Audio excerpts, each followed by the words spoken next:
今度生まれ変わったら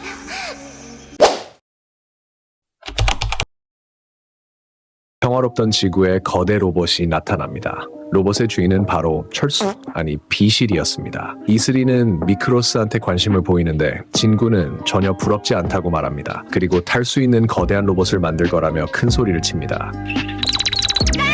진구는 바로 도라에몽한테 뛰어가 빌딩만한 로봇을 꺼내달라고 양심 없는 부탁을 합니다. 도라에몽은 그런 게 있을 리가 없을 뿐더러 큰 로봇을 둘 자리도 없다며 화를 내고 도망가 버리고 진구는 오늘도 도라에몽을 찾으며 영화는 시작됩니다.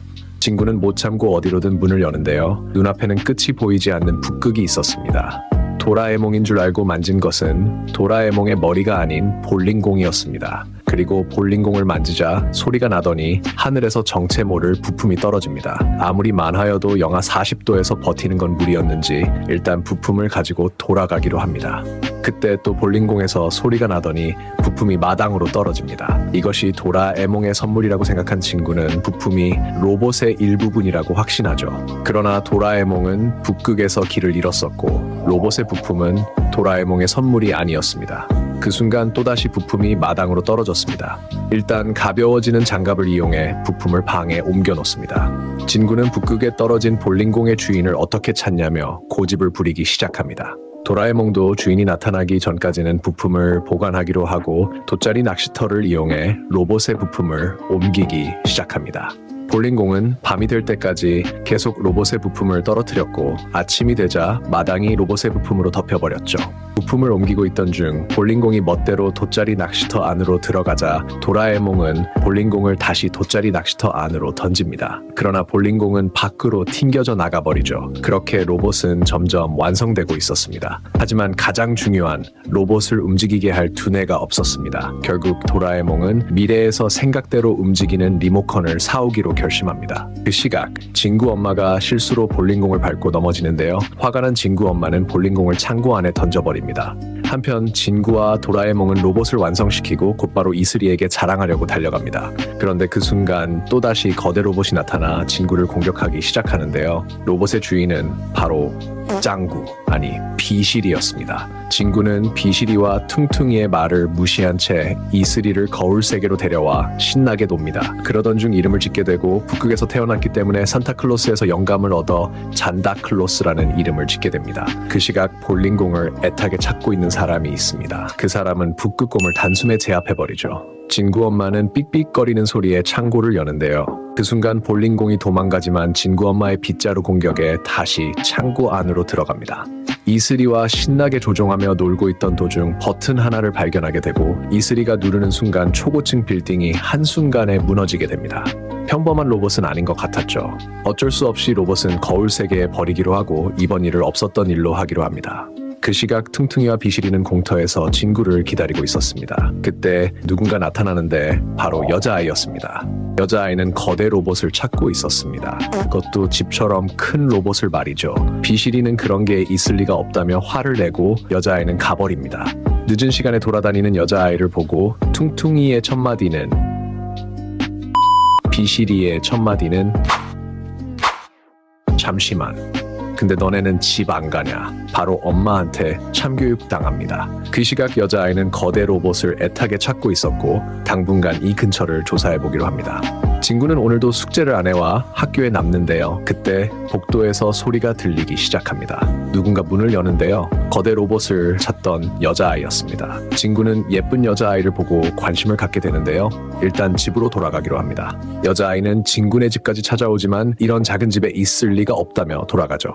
그 시각 진구는 누군가에게 미행을 당하고 있었는데요. 바로 미크로스였습니다. 미크로스는 진구의 가방을 뺏어 달아납니다. 그렇게 진구는 산소까지 들어가는데요. 역시 비실이와 퉁퉁이가 범인이었습니다. 얍삽이 듀오는 거대 로봇을 보여달라고 말하지만 찐따 진구는 거대 로봇 같은 건 없다며 시치미를 떼는데요. 비실이는 미크로스로 공격하지만 실수로 퉁퉁이를 공격하고 맙니다. 비실이가 퉁퉁이에게 쫓기는 사이 진구는 빠르게 도망갑니다. 그러나 운동신경이 없던 진구는 뛰다가 넘어지는데요. 그 앞에는 아주 예쁜 여자아이가 있었습니다. 그녀의 이름은 리루루였습니다. 리루루는 진구를 데리고 가는데요. 그 모습을 본 비시리는 다시 미크로스로 공격하지만 리루루는 가볍게 한 손으로 제압해버립니다. 리루루는 진구에게 진군의 집에 가자고 말하고 진구는 침을 질질 흘리며 바로 집까지 안내합니다. 그리고 혼자 미친 망상까지 하게 되죠.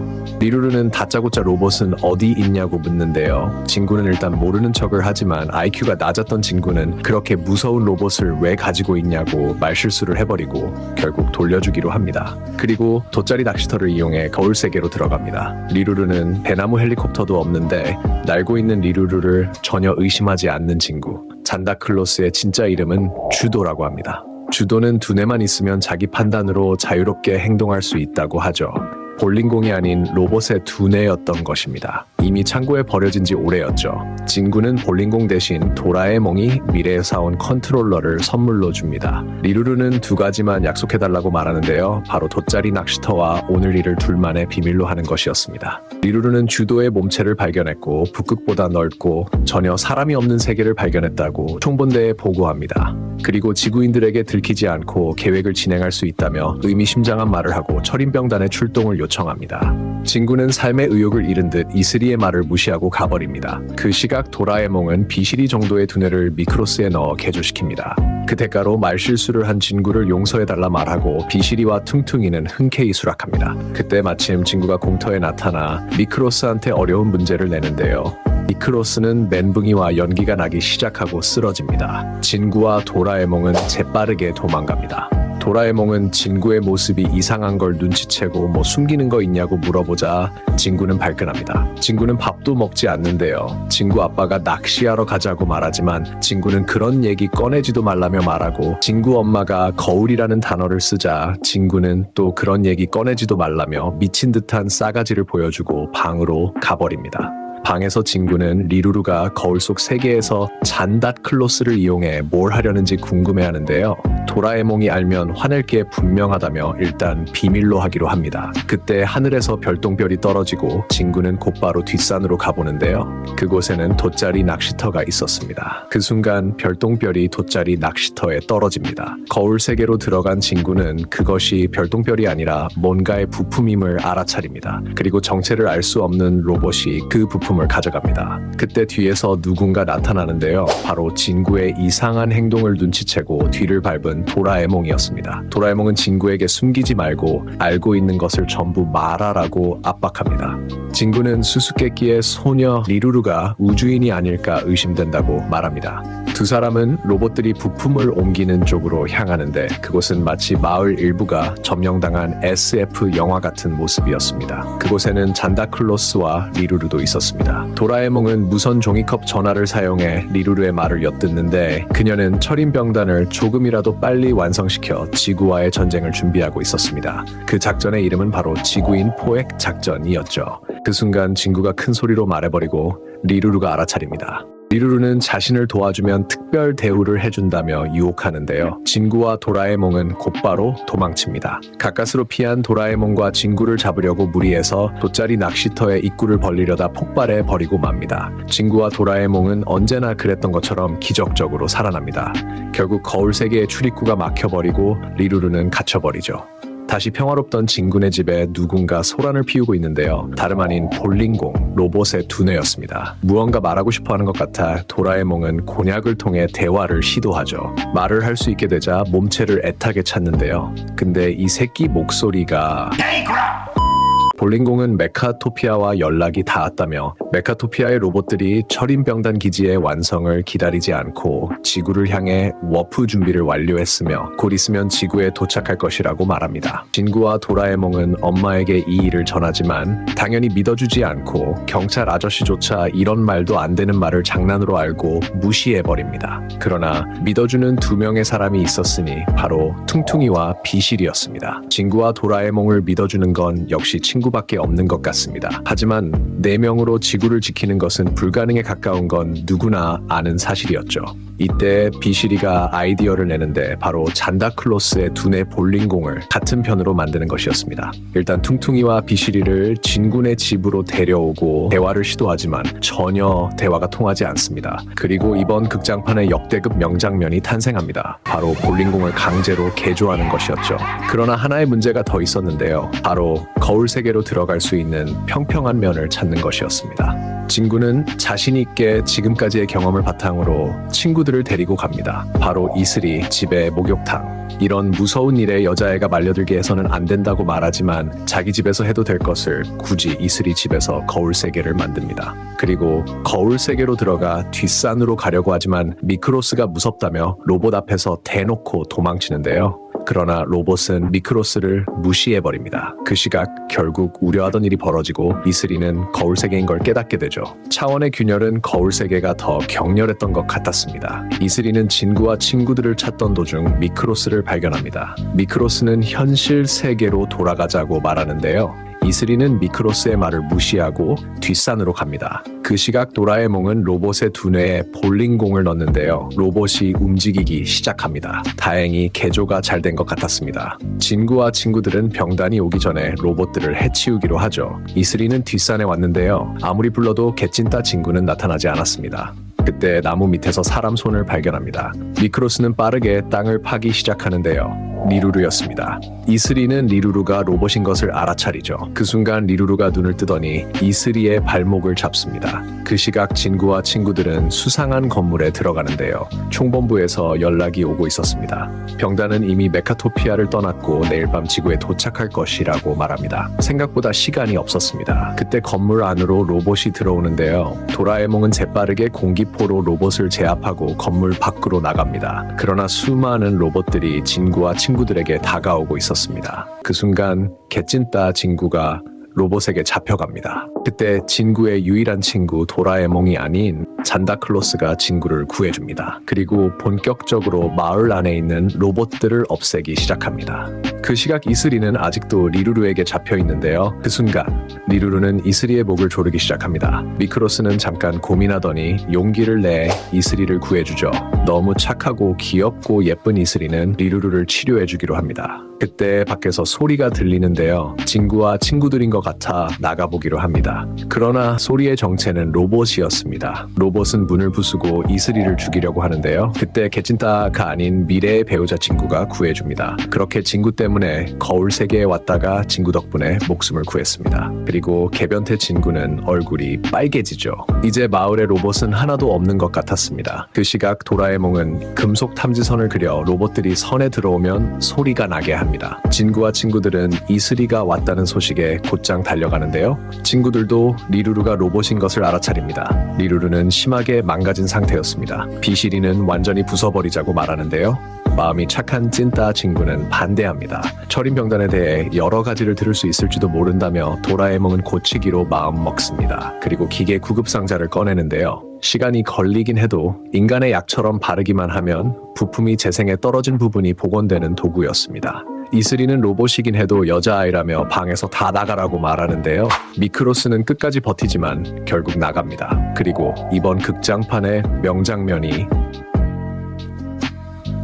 그 시각 진구와 친구들은 사람이 없는 마트에 들어가 저녁에 먹을 음식을 고릅니다. 그리고 이슬이를 불러 신나게 놀기 시작합니다. 그때 누군가 금속 탐지선 안으로 들어와 소리가 나기 시작하는데요. 선 안으로 들어온 범인은 바로 미크로스였습니다. 일단 각자 집으로 가 잠을 청하기로 합니다. 드디어 내일 철인병단이 지구에 도착합니다. 리루루도 거의 다 회복한 것 같았습니다. 리루루는 이제 곧 지구인은 메카토피아 로봇들의 노예가 될 거라고 말하는데요. 이슬이가 로봇은 인간을 위해 인간이 만든 거라고 말하자 리루루는 신이 인간들이 살지 않는 별에 와서 아무와 이무라고 불리는 로봇을 만들었다고 말합니다. 그리고 귀족이나 돈 많은 로봇이 노예 로봇을 만들었지만 민중 봉기가 일어나 노예 제도가 사라지고 새로운 노동력으로 인간을 사용하려는 것이었습니다. 리루루는 로봇이 인간의 흉내를 내고 있다는 말에 화가 나 이슬이를 공격하죠. 역시나 인간의 마음을 로봇이 알아주지 않는 걸까요? 이슬이는 리루루가 걱정돼 밤새 돌보다 잠이 들었습니다. 도라에몽은 밤새 고민하다 미친 아이디어가 떠오르는데요. 바로 지난번 수영했던 호수에 거울 세계로 들어가는 오이를 떨어뜨려 거대한 출입구를 만들고 산타클로스 뇌에 있는 부품을 모으는 신호를 이용해 철인 군단을 유인하고 해치우는 것이었습니다. 도라에몽은 이슬이에게 한 가지 부탁을 하는데요. 바로 컴퓨터 수면약을 리루루에게 먹여 24시간 동안 재우는 것이었죠. 이슬이는 리루루에게 옷을 입히고 약을 주는데요. 약을 먹은 리루루는 바로 잠이 들지만 이슬이가 나가자 다시 눈을 뜹니다. 사실 리루루는 약을 먹지 않았습니다. 그 시각 도라에몽은 오이를 호수에 뿌리고 있습니다. 비실이와 퉁퉁이는 적을 접착제를 이용해 공격하고 있습니다. 밤이 되자 드디어 철인병단이 도착하는데요. 생각보다 엄청나게 많았습니다. 일단 총사령관은 대도시를 파괴하라고 명령합니다. 그 후에 노예잡이를 시작하자고 말하죠. 일단 도라에몽의 작전이 통한 것 같았습니다. 도시들은 순식간에 파괴되는데요. 그러나 사람은 전혀 보이지 않았습니다. 도라에몽은 도구를 이용해 사람인 척 빌딩에 설치해 놓은 것이었습니다. 이 도구는 로봇의 공격을 똑같이 돌려주는 아주 유용한 도구였죠. 즉 철인병단은 아무도 없는데 목숨을 걸고 싸우는 것이 된 셈이었습니다. 그때 이슬이는 리루루가 사라졌다고 말하는데요. 도라에몽은 거울세계가 들킬 거라며 얼른 흩어져서 찾아보자고 말합니다. 로봇들은 인간이 한 명도 나타나지 않아 화가 제대로 났습니다. 그때 진구가 리루루를 발견하죠. 리루루는 총사령관에게 보고할 거라고 말하는데요. 진구는 그런 짓은 하지 말라며 총을 겨누지만 리루루는 오히려 웃으면서 얼른 쏘라고 말합니다.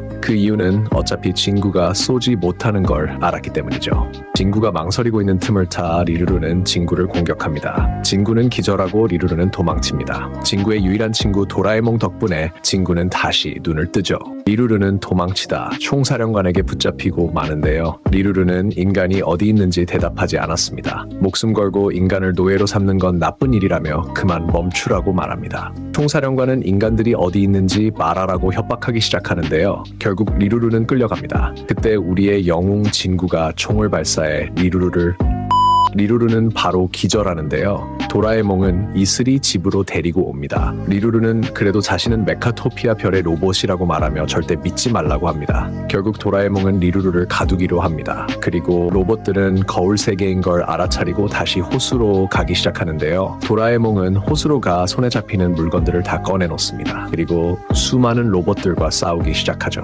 미크로스는 하나의 아이디어를 생각해내는데요. 바로 아무와 이무를 만든 신에게 불만을 말하자는 것이었습니다. 이슬이는 좋은 생각이라며 미크로스와 리루루에게 신을 만나러 가자고 말합니다. 그 시각 도라에몽은 산타클로스를 꺼내는데요. 결국 총사령관은 일단 퇴각합니다. 이슬이는 예비 주머니를 이용해 들어가는 거울로 들어가 타임머신을 타고 3만 년 전으로 갑니다. 그리고 아무와 이무를 만든 박사를 찾아가죠. 박사는 두뇌에 넣어둔 경쟁 본능이 안 좋은 쪽으로 흘러가 천국과는 거리가 먼 세상은 자신이 원하던 세상이 아니라고 말합니다. 그러나 박사의 상태는 심각했습니다. 시간이 얼마 남지 않은 것 같았죠. 그리고 역사를 바꾸게 되면 리루루도 사라지게 됩니다. 박사는 더 이상 진행이 불가능해 보였습니다. 리루루는 박사를 대신해서 천국을 만들려고 합니다. 그 시각 진구와 친구들 앞에 지원 로봇들을 데리고 다시 나타나고 진구와 친구들은 죽을 위기에 처합니다. 그때 갑자기 로봇들이 사라지기 시작하는데요. 리루루가 개조에 성공한 것 같았습니다. 그렇게 오늘도 진구와 친구들은 지구를 구했습니다. 진구는 오늘도 학교에 남았습니다. 진구는 리루루가 다시 태어났기를 바라고 있었죠. 그때 리루루가 등장하면서 영화는 막을 내립니다.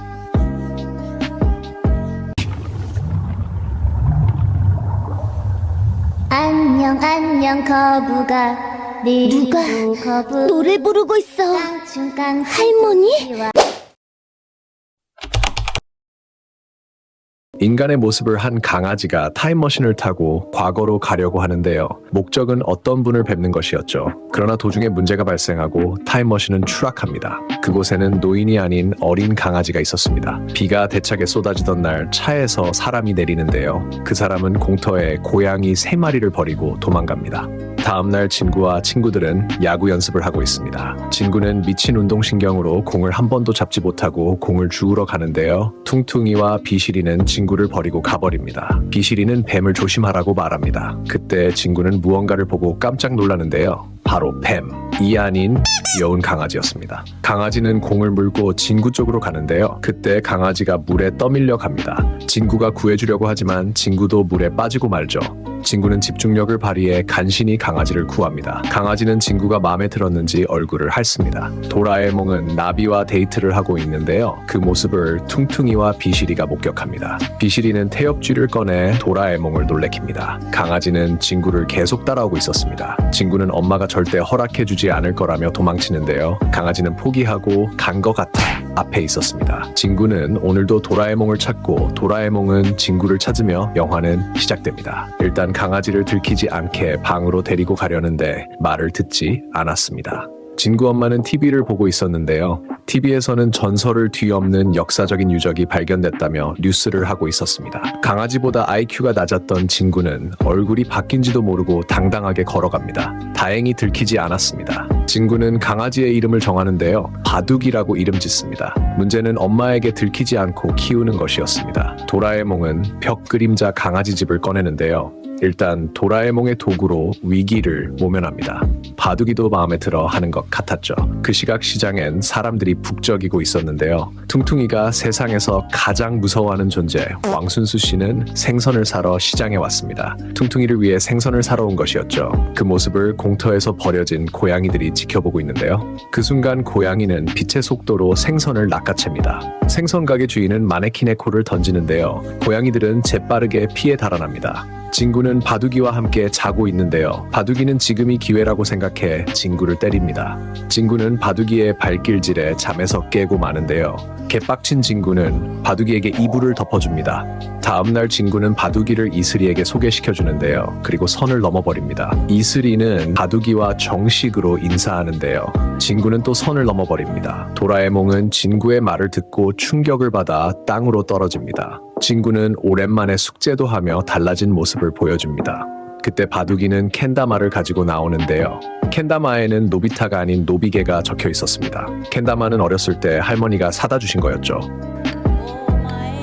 진구는 추억을 회상하며 캔다마를 가지고 놀고 있습니다. 그때 끈이 끊어지면서 공이 굴러가는데요. 바둑이가 재빠르게 가지고 옵니다. 그렇게 점점 바둑이와 가까워지고 있었습니다. 밤에 갑자기 바둑이는 밖을 보고 짖는데요. 진구가 밖을 보자 본 적 없는 고양이가 비를 맞고 앉아 있었습니다. 진구는 고양이를 집 안으로 데리고 옵니다. 누군가에게 버려진 고양이 같았습니다. 마음에 상처가 있는 것 같았죠. 진구는 고양이를 키우기로 마음먹습니다. 이름을 지어주는데 흠뻑 젖어 있어서 홀딱이라고 지어줍니다. 그러나 이렇게 되면 먹이가 문제였습니다. 다음날 아침 이슬이는 버려진 고양이 2마리를 진구에게 보여주는데요. 진구는 버려진 고양이를 보고 모른 척할 수 없었습니다. 진구네 집에는 버려진 동물들로 가득 찼습니다. 그때 도라에몽이 나타나죠. 그리고 무료 음식 제조기라는 도구를 꺼냅니다. 다행히 식량 문제는 해결한 것 같았습니다. 그러나 바둑이 짖는 소리를 진구 엄마가 듣고 말았는데요. 진구 엄마가 점점 다가오고 있었습니다. 도라에몽은 빠르게 어디로든 문을 꺼내는데요. 산 깊숙한 곳으로 도망칩니다. 그곳에는 더 많은 수의 버려진 강아지와 고양이들이 있었습니다. 진구 엄마는 방을 들어오지만 아무도 없었죠. 심지어 이곳은 개발의 여파로 더 이상 살 수 없는 곳이었습니다. 도라에몽은 스몰라이트를 꺼내는데요. 일단 강아지와 고양이를 작게 만듭니다. 그리고 다리 밑에 벽 그림자 강아지 집을 붙입니다. 좋은 장소를 찾을 때까지는 다리 밑에서 생활해야 했죠. 그때 태엽쥐가 다가오기 시작합니다. 도라에몽은 태엽쥐를 보더니 얼굴이 사색이 된 채 도망칩니다. 근데 도라에몽이 최고 시속 129.3km라고 말이 되는 소리를. 범인은 역시 퉁퉁이와 비실이었습니다. 그러나 걱정할 필요 없었죠. 어차피 극장판에서는 착하기 때문에 나중에 도와줄 겁니다. 퉁퉁이와 비실이는 바로 착해지더니 진구를 도와주기로 합니다. 진구는 생각 없이 반려동물을 버리는 인간들이 문제라며 화를 냅니다. 그때 좋은 생각이 나는데요. 일단 강아지와 고양이를 작게 만들어 바구니 안에 넣어놓습니다. 그리고 사람이 없는 먼 옛날로 데려간다고 말하는데요. 너 진구 엉덩이 치워봐. 이슬아 치우지 말아봐. 그렇게 3억 년 전으로 타임머신을 타고 갑니다. 이곳은 공룡도 사람도 없었습니다. 그때 비실이는 3억 년 전엔 먹을 게 있었냐고 묻는데요. 진구는 무료 음식 제조기를 꺼냅니다. 그리고 바둑이에게 알려주는데 강아지한테 알려줘도 무리였죠. 그때 진구는 진화 퇴화 광선총을 꺼냅니다. 그리고 다이얼을 진화로 한 다음 바둑이에게 발사하는데요. 바둑이가 섰습니다. 그리고 비실이가 선을 넘어버리죠. 진구는 비실이의 말을 무시하고 바둑이에게 무료 음식 제조기의 사용법을 알려줍니다. 바로 맛있는 음식이 만들어집니다. 확실히 진구를 닮진 않은 것 같았죠. 그렇게 진구와 친구들은 신나게 놀기 시작합니다. 그리고 진구는 바둑이에게 리더가 되라고 말합니다. 그 모습을 홀딱이가 멀리서 지켜보고 있습니다.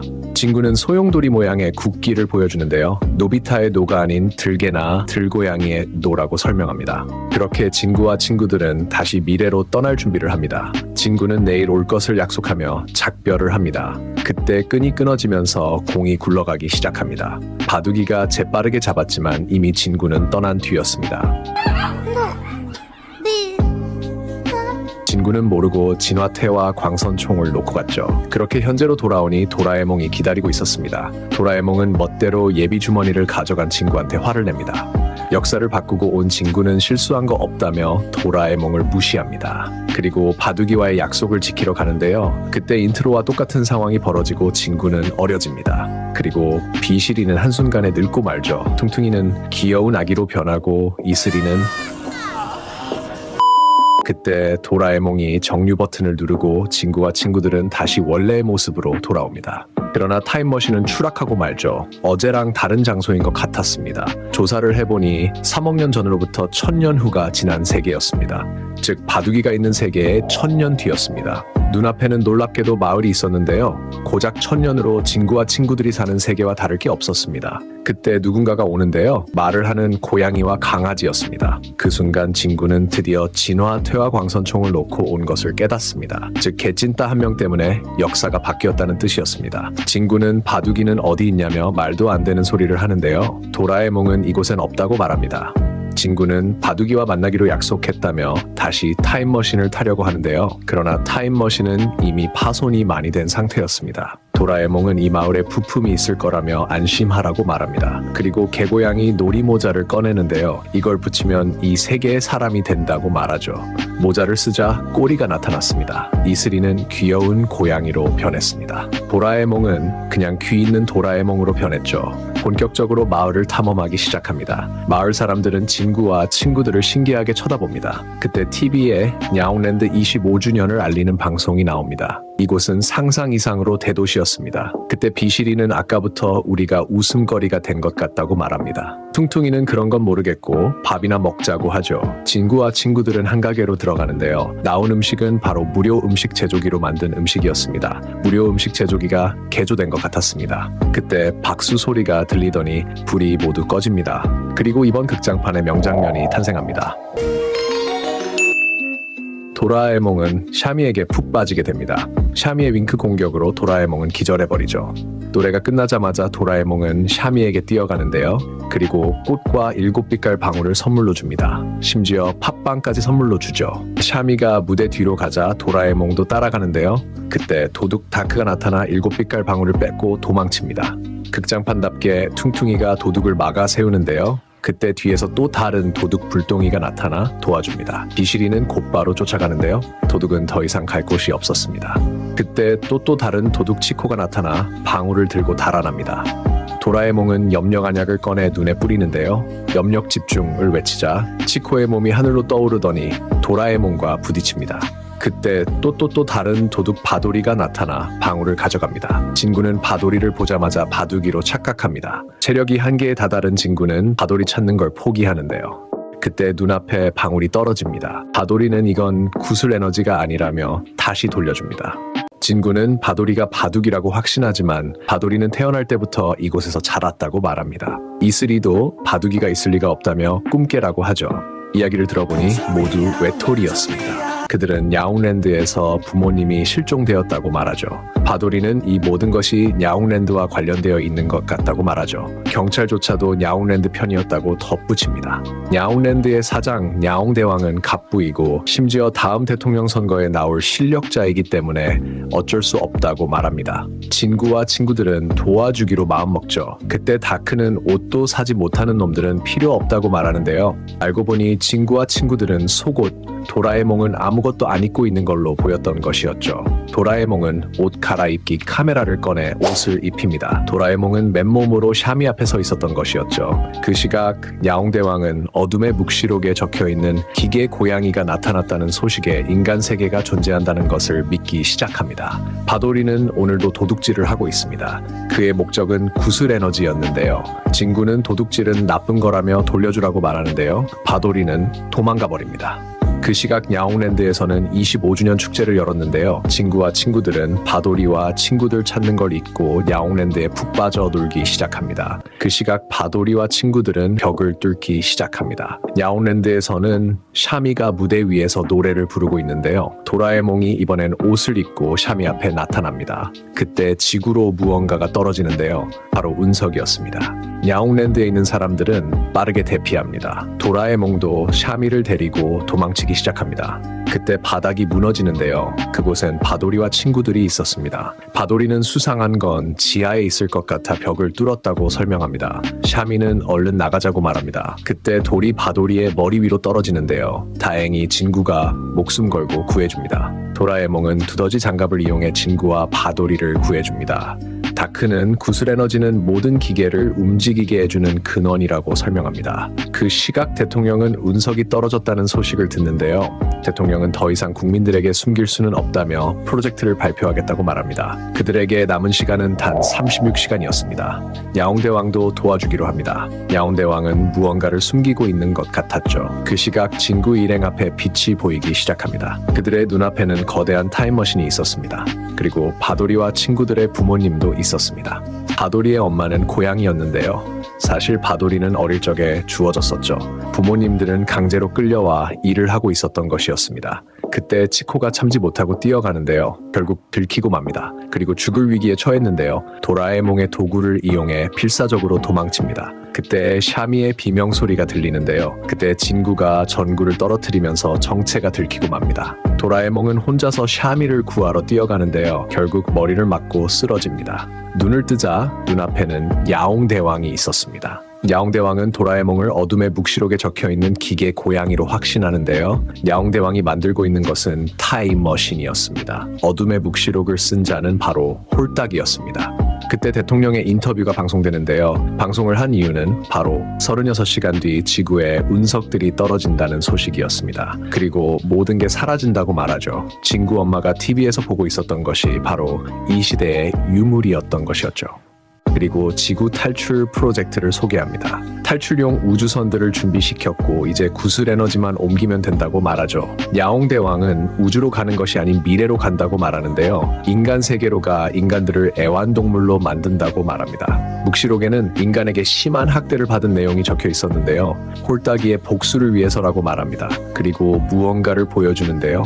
바로 샤미가 묶여 있었습니다. 그리고 롤러코스터가 움직이기 시작합니다. 야옹대왕의 목적은 진화 태화 광선총을 고치는 것이었습니다. 이것을 이용하여 인간들을 원시시대 상태까지 퇴화시키는 것이었죠. 샤미는 죽을 위기에 처하는데요. 그 순간 도라에몽이 고치겠다고 말하고 샤미는 간신히 살아납니다. 그리고 도라에몽 앞에 나타나는데요. 알고 보니 샤미는 야옹대왕과 한 팀이었습니다. 도라에몽은 야옹대왕의 공격에 쓰러지고 끌려갑니다. 야옹대왕은 정부가 가지고 있는 구슬 에너지를 손에 넣어 몰래 미래로 탈출할 계획이었습니다. 샤미는 그렇게 되면 지구의 사람들이 탈출하지 못한다고 말하는데요. 야옹대왕에게 그것은 문제가 되지 않았습니다. 타임머신을 움직이려면 막대한 양의 구슬 에너지만 있으면 된다고 말하죠. 야옹대왕의 부하들은 구슬 에너지 저장고에 몰래 들어갑니다. 대통령도 구슬 에너지가 도둑 맞은 것을 알게 되죠. 이렇게 되면 다른 행성으로 탈출할 수 없었습니다. 바도리는 진구 일행을 구해주러 왔는데요. 그때 비실이는 태엽주의를 이용해 부하들을 멀리 보냅니다. 바도리는 버튼을 눌러 감옥에서 진구 일행을 꺼내줍니다. 그리고 탈출의 밖으로 빠져나옵니다. 진구는 혼자 남아 도라에몽을 구하겠다고 말하는데요. 친구들도 도와주기로 마음먹죠. 바도리와 친구들의 부모님들은 이 일을 대통령에게 알리기로 합니다. 그 순간 타임머신이 나타납니다. 진구와 바도리는 롤러코스터를 이용해 타임머신 안으로 날아가기로 합니다. 진구의 계획은 성공이었습니다. 그렇게 타임머신 안으로 들어갑니다. 도라에몽도 정신을 차립니다. 그리고 명도 덴코마루를 이용해 부하들을 물리칩니다. 그 시각 타임머신은 점점 완성되고 있었습니다. 진구와 바도리는 죽을 위기에 처했는데요. 그때 진구의 유일한 친구 도라에몽이 나타나 야옹대왕과 싸우기 시작하죠. 진구와 바도리는 엔진실에 가는데요. 운석은 빠른 속도로 떨어지고 있었습니다. 시간이 없었습니다. 도라에몽도 더 이상 버티지 못했습니다. 바도리와 진구는 몰래 엔진실에 들어가 부하를 물리칩니다. 그 시각 야옹대왕 앞에 샤미가 나타나는데요. 야옹대왕은 발사 레버를 밀라고 명령하죠. 그러나 샤미는 밀지 않았습니다. 화가 난 야옹대왕은 샤미를 공격합니다. 개빡친 도라에몽은 야옹대왕을 단숨에 제압해버립니다. 그리고 진화퇴화 광선총을 망가뜨립니다. 바도리는 타임머신을 멈추는데 성공합니다. 진구는 어떻게 고쳤냐고 물어보는데요. 바도리는 자기도 모르겠다고 말합니다. 그때 운석으로 인해 타임머신이 떨어져 물에 빠지는데요. 물은 빠른 속도로 타임머신 안으로 들어옵니다. 그리고 바도리는 점점 물 안으로 들어갑니다. 그 순간 바도리의 몸에서 켄다마의 공이 나오는데요. 그리고 추억에 빠집니다. 알고 보니 바도리는 바둑이었던 것이었죠. 바둑이는 매일매일 진구를 기다렸지만 진구는 오지 않았습니다. 세월이 흘러 바둑이는 대통령이 되었는데요. 바둑이는 대통령직에서 물러나 마지막으로 진구를 보고 싶어 타임머신을 타고 미래로 가려 했으나 시공난류에 휘말려 1000년 후의 세계로 떨어짐과 동시에 아기가 되어 버리고 기억을 잃었던 것이었죠. 그리고 지금 다시 기억이 돌아왔습니다. 진구는 바둑이와 함께 물 밖으로 빠져나오죠. 그러나 진구는 힘이 빠져 다시 물속으로 들어가고 죽을 위기에 처했습니다.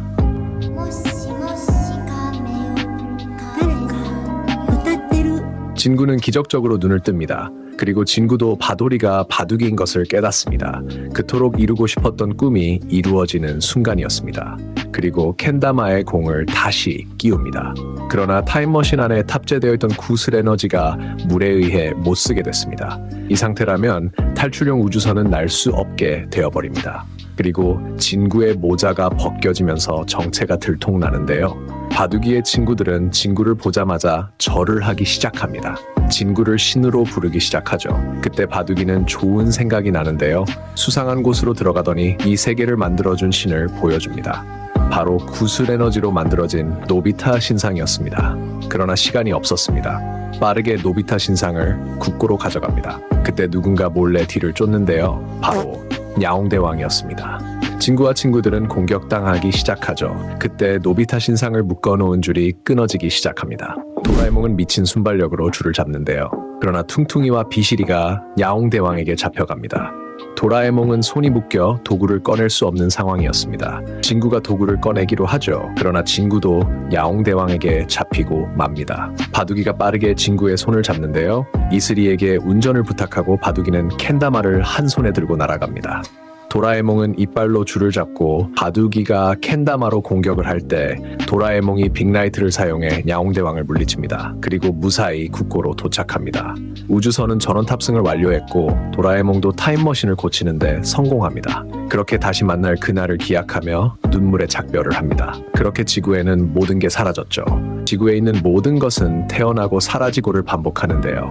인간과 다를 게 없었습니다. 할아버지와 할머니가 있고 아빠와 엄마가 있고 그리고 이번엔 우리들이 아빠나 엄마, 할아버지나 할머니가 되어가는 거였습니다. 모든 살아있는 생명은 다 죽지만 이별을 받아들이기는 쉽지 않은 것 같습니다. 그렇게 진구와 친구들이 다시 현재 세계로 돌아오면서 영화는 막을 내립니다.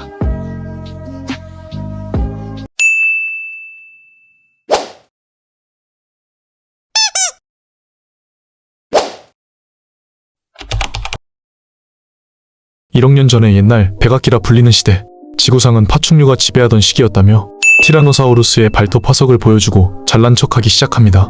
진구는 진짜냐고 물어보는데 비실이는 공룡공원에서 발견된 거라며 아빠가 미국에서 사왔다고 말합니다.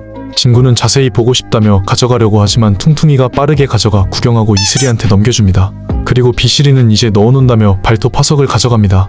진구는 화난 상태로 집을 나가 갑자기 급발진하더니 겨우 발톱 하나 가지고 잘난 척 하지 말라며 자기는 발톱 한 개가 아닌 공룡 한 마리가 통째로 있는 걸 발굴하겠다고 말실수를 해버립니다.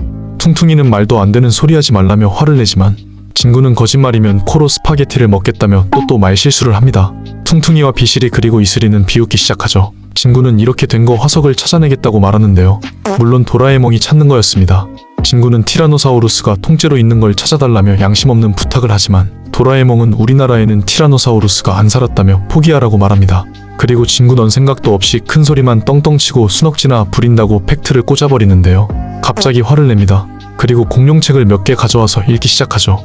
도라에몽은 자기 힘으로 해결해보려는 친구를 보고 놀라고 실패해도 괜찮다며 따뜻한 눈으로 지켜본다고 말하지만 친구는 바보 같은 얼굴로 방해하지 말라며 선을 넘어버립니다. 그리고 도라에몽은 바로 방을 나가버리죠. 친구는 아랑곳하지 않고 집중해서 책을 읽습니다. 다음날 친구는 화석은 오래된 지층에서 나온다는 걸 깨닫고 절벽에 올라가 화석을 찾고 있었습니다. 그러나 몇 시간 동안 파도 화석은 나올 생각을 안 했습니다. 그때 누군가 친구를 부르는데 흙이 계속 떨어지는 게 이상해 밖으로 나온 주인 아저씨였습니다. 친구는 당황해 절벽에서 떨어지고 말죠. 친구는 사과를 하지 않고 말을 돌리지만 주인 아저씨 차 위에 떨어진 돌들을 보고 잘못을 인정합니다. 그리고 아저씨를 대신해 쓰레기 묻을 구멍을 파기 시작합니다. 친구는 발굴하러 왔다가 쓰레기 구멍만 파고 집에 가게 생겼는데요. 심지어 너무 더웠습니다. 친구는 이게 다 도라에몽 탓이라며 짜증을 내는데 그때 구멍 안에서 엄청 큰 돌이 나왔습니다. 친구는 공룡알이라고 확신하죠. 그리고 무려 유튜브 조회수 1000만 회가 나온 레전드 춤을 추기 시작합니다. 그리고 빠르게 도망갑니다. 주인 아저씨는 당황해 친구는 돌을 배에 넣고 집으로 오더니 도라에몽에게 공룡알을 보여줍니다. 도라에몽은 이게 공룡알인지 아닌지 어떻게 아냐고 물어보고 생긴 건 이래도 돌일 수도 있다고 말합니다. 그리고 설령 화석일지라도 나무 열매나 공룡의 똥일 수도 있다며 친구를 놀리고 나가버립니다. 친구는 확인할 방법이 없다며 실망하고 밖으로 나가는데 바닥에는 타임 보자기가 있었습니다. 친구는 돌을 타임 보자기에 싸서 1억 년 전 상태로 돌리기 시작합니다. 사실 도라에몽이 일부러 떨어뜨린 거였죠. 도라에몽은 너무 자기한테 의지하는 버릇이 생겼다며 그런 식이면 아무리 지나도 독립심이 자라지 않는다고 말합니다. 그때 타임 보자기에서 갑자기 소리가 나고 풀어보니 정말로 공룡알이 나왔습니다. 친구는 알을 부화시키기로 결심하죠. 여름날 더운 날씨에도 불구하고 이불을 덮고 누워있는 친구를 본 친구 엄마는 화를 냅니다. 하지만 친구는 심부름은 도라에몽한테 시키라며 미친 싸가지를 보여주고 끝까지 버티는 모습에 결국 친구 엄마도 지쳐서 포기합니다. 친구 아빠가 오자 엄마는 대낮부터 자고 있는 찐따친구 좀 어떻게 해보라며 짜증을 내고 친구 아빠는 친구에게 친구 이 새끼 아빠를 죽일 듯한 표정으로 째려봅니다. 그때 도라에몽이 간신히 아빠를 밖으로 내보내죠. 친구 아빠는 기적적으로 목숨을 구했습니다. 친구는 정성을 다해 공룡알을 돌보며 기다립니다. 그러던 중 알이 움직이기 시작했는데요. 뭔가 희망이 보이기 시작했습니다. 한밤중 친구는 갑자기 도라에몽을 부르더니 잠버릇이 나빠서 알이 식어버릴 수도 있다며 자신과 알을 묶어 달라고 부탁합니다. 도라에몽은 요청대로 둘을 묶어주었지만 친구는 묶인 지 5초 만에 급히 풀어달라고 소리칩니다. 이유는 다름 아닌 화장실이 급했던 것이었죠. 다음날 아침 알은 더욱 활발히 움직이기 시작했고 마침내 껍질이 깨지며 공룡이 태어납니다. 친구의 예상이 정확히 들어맞았던 순간이었죠. 놀란 도라에몽을 부르자 도라에몽은 공룡이 아닌 백악기 시대에 살던 장경룡의 일종 후타바사우루스라고 설명합니다. 친구는 공룡의 이름을 고민하다가 45년이 지나도 여전히 사랑받을 이름 피스케라고 지어줍니다. 도라에몽은 얼른 비시리를 놀래켜주러 가자고 하지만 친구는 피스케가 아직 작아서 보여줄 수 없다며 반대합니다. 지금 가면 도마뱀 취급당할 거라며 최소 10m는 커야 친구들에게 보여줄 수 있다며 엉뚱한 소리를 늘어놓습니다. 도라에몽도 더는 친구의 행동을 따뜻한 눈으로 보기 힘들어하죠. 친구는 피스케의 먹이를 고민하다가 공터에서 지렁이를 찾아보기로 합니다. 그런데 그곳에서 비시리와 퉁퉁이를 만나게 되는데요. 둘은 친구를 보고 코로 스파게티 먹는 연습은 잘하고 있냐며 놀리고 지나갑니다. 친구는 화가 머리끝까지 나죠. 화가 난 채 집으로 돌아온 친구는 욕조에 들어가 있는 아빠를 발견하고는 고민도 없이 욕조 안으로 뛰어듭니다. 알고 보니 피스케는 도라에몽이 다른 곳으로 옮겨놨었습니다. 친구는 안심하죠. 친구는 피스케에게 지렁이를 주지만 피스케는 먹지 않았습니다. 결국 친구는 방에서 회를 가져와 피스케에게 먹였고 피스케는 아주 맛있게 먹었습니다. 그때 도라에몽은 도구 하나를 꺼내듭니다. 바로 성장 촉진제였죠. 이 도구를 먹으면 아주 빠르게 자랄 수 있다며 피스케에게 주라고 합니다. 그날 학교가 끝난 친구는 어딘가로 급히 달려가는데요. 바로 피스케를 보러 간 것이었습니다. 피스케와 신나게 놀아주던 친구를 본 도라에몽은 매일 좁은 벽장 안에 피스케를 가두는 건 너무 불쌍하다고 말합니다. 친구는 산책이라도 시켜줄까 고민하지만 도라에몽은 단호히 말리죠. 피스케가 세상에 들키면 과학자들이 연구를 위해 해부하거나 사람들 구경거리로 전락할 거라며 지금 이 세상은 피스케가 살기에 적합하지 않다고 설명합니다. 친구는 잠시 고민하더니 타임머신을 타고 피스케를 1억 년 전으로 돌려보내겠다고 약속합니다. 하지만 그 전에 비시리의 길을 팍 꺾어놓겠다고 말하죠. 얼음을 넣어도 금방 미지근해질 정도로 무더운 여름이었습니다. 친구는 몰래 어딘가로 가는데요. 피스케를 위해 수영장을 만든 것이었습니다. 그때 친구 엄마가 오는데 일촉즉발의 순간 친구의 애드립으로 위기를 간신히 넘깁니다. 하지만 친구 엄마는 냉장고에 있는 고기랑 채소가 왜 자꾸 없어지는지 묻고 개나 고양이를 몰래 기르는 거 아니냐며 추궁하기 시작하는데요. 친구는 하늘에 맹세코 개나 고양이는 절대 없다고 말합니다. 공룡이 있었습니다. 다행히 또 위기를 넘깁니다. 피스케는 하루가 지나면 지날수록 점점 몸이 커지고 있었습니다. 도라에몽은 이제 슬슬 돌려보내자고 말하죠. 하지만 우리의 찐따 친구는 아직 안 된다며 조금 더 크게 키워서 비실이와 퉁퉁이를 벌벌 떨게 만들 거라며 고집을 피웁니다. 그러나 피스케는 너무 커져서 더 이상 집에서는 키울 수 없게 되었습니다. 결국 친구는 밤에만 몰래 피스케를 보러 다녔죠. 그런데 그 모습을 누군가 지켜보고 있었습니다. 그때 갑자기 비가 와 친구는 집에 돌아가기로 합니다. 피스케는 비가 오는 날에도 한없이 친구를 기다리고 있었습니다. 하지만 친구는 몸이 아파서 밖에 나갈 수 없는 상태였죠. 대신 도라에몽이 피스케를 보러 갔지만 피스케는 소세지도 전혀 먹지 않았습니다. 도라에몽은 피스케가 친구를 보고 싶어 하는 것 같다고 말했죠. 그때 갑자기 집이 흔들리기 시작했습니다. 창밖을 보니 피스케가 나타난 것이었죠. 피스케는 친구를 보러 온 것이었습니다. 놀란 친구는 사람들한테 들키기라도 하면 어떡하냐며 화를 냈지만 이 새끼 속으로는 존나 좋아하고 있었습니다. 친구는 도라에몽에게 피스케를 호수까지 데려다 달라고 부탁했고 무언가를 결심한 듯한 표정을 지었습니다. 다음날 친구는 비실이, 퉁퉁이, 이슬이네 집을 찾아갔지만 연유라 모두 집을 비운 상태였습니다. 실망한 친구가 집으로 돌아가던 중 공원 연못에 공룡이 나타났다는 아이들의 이야기를 듣게 되죠.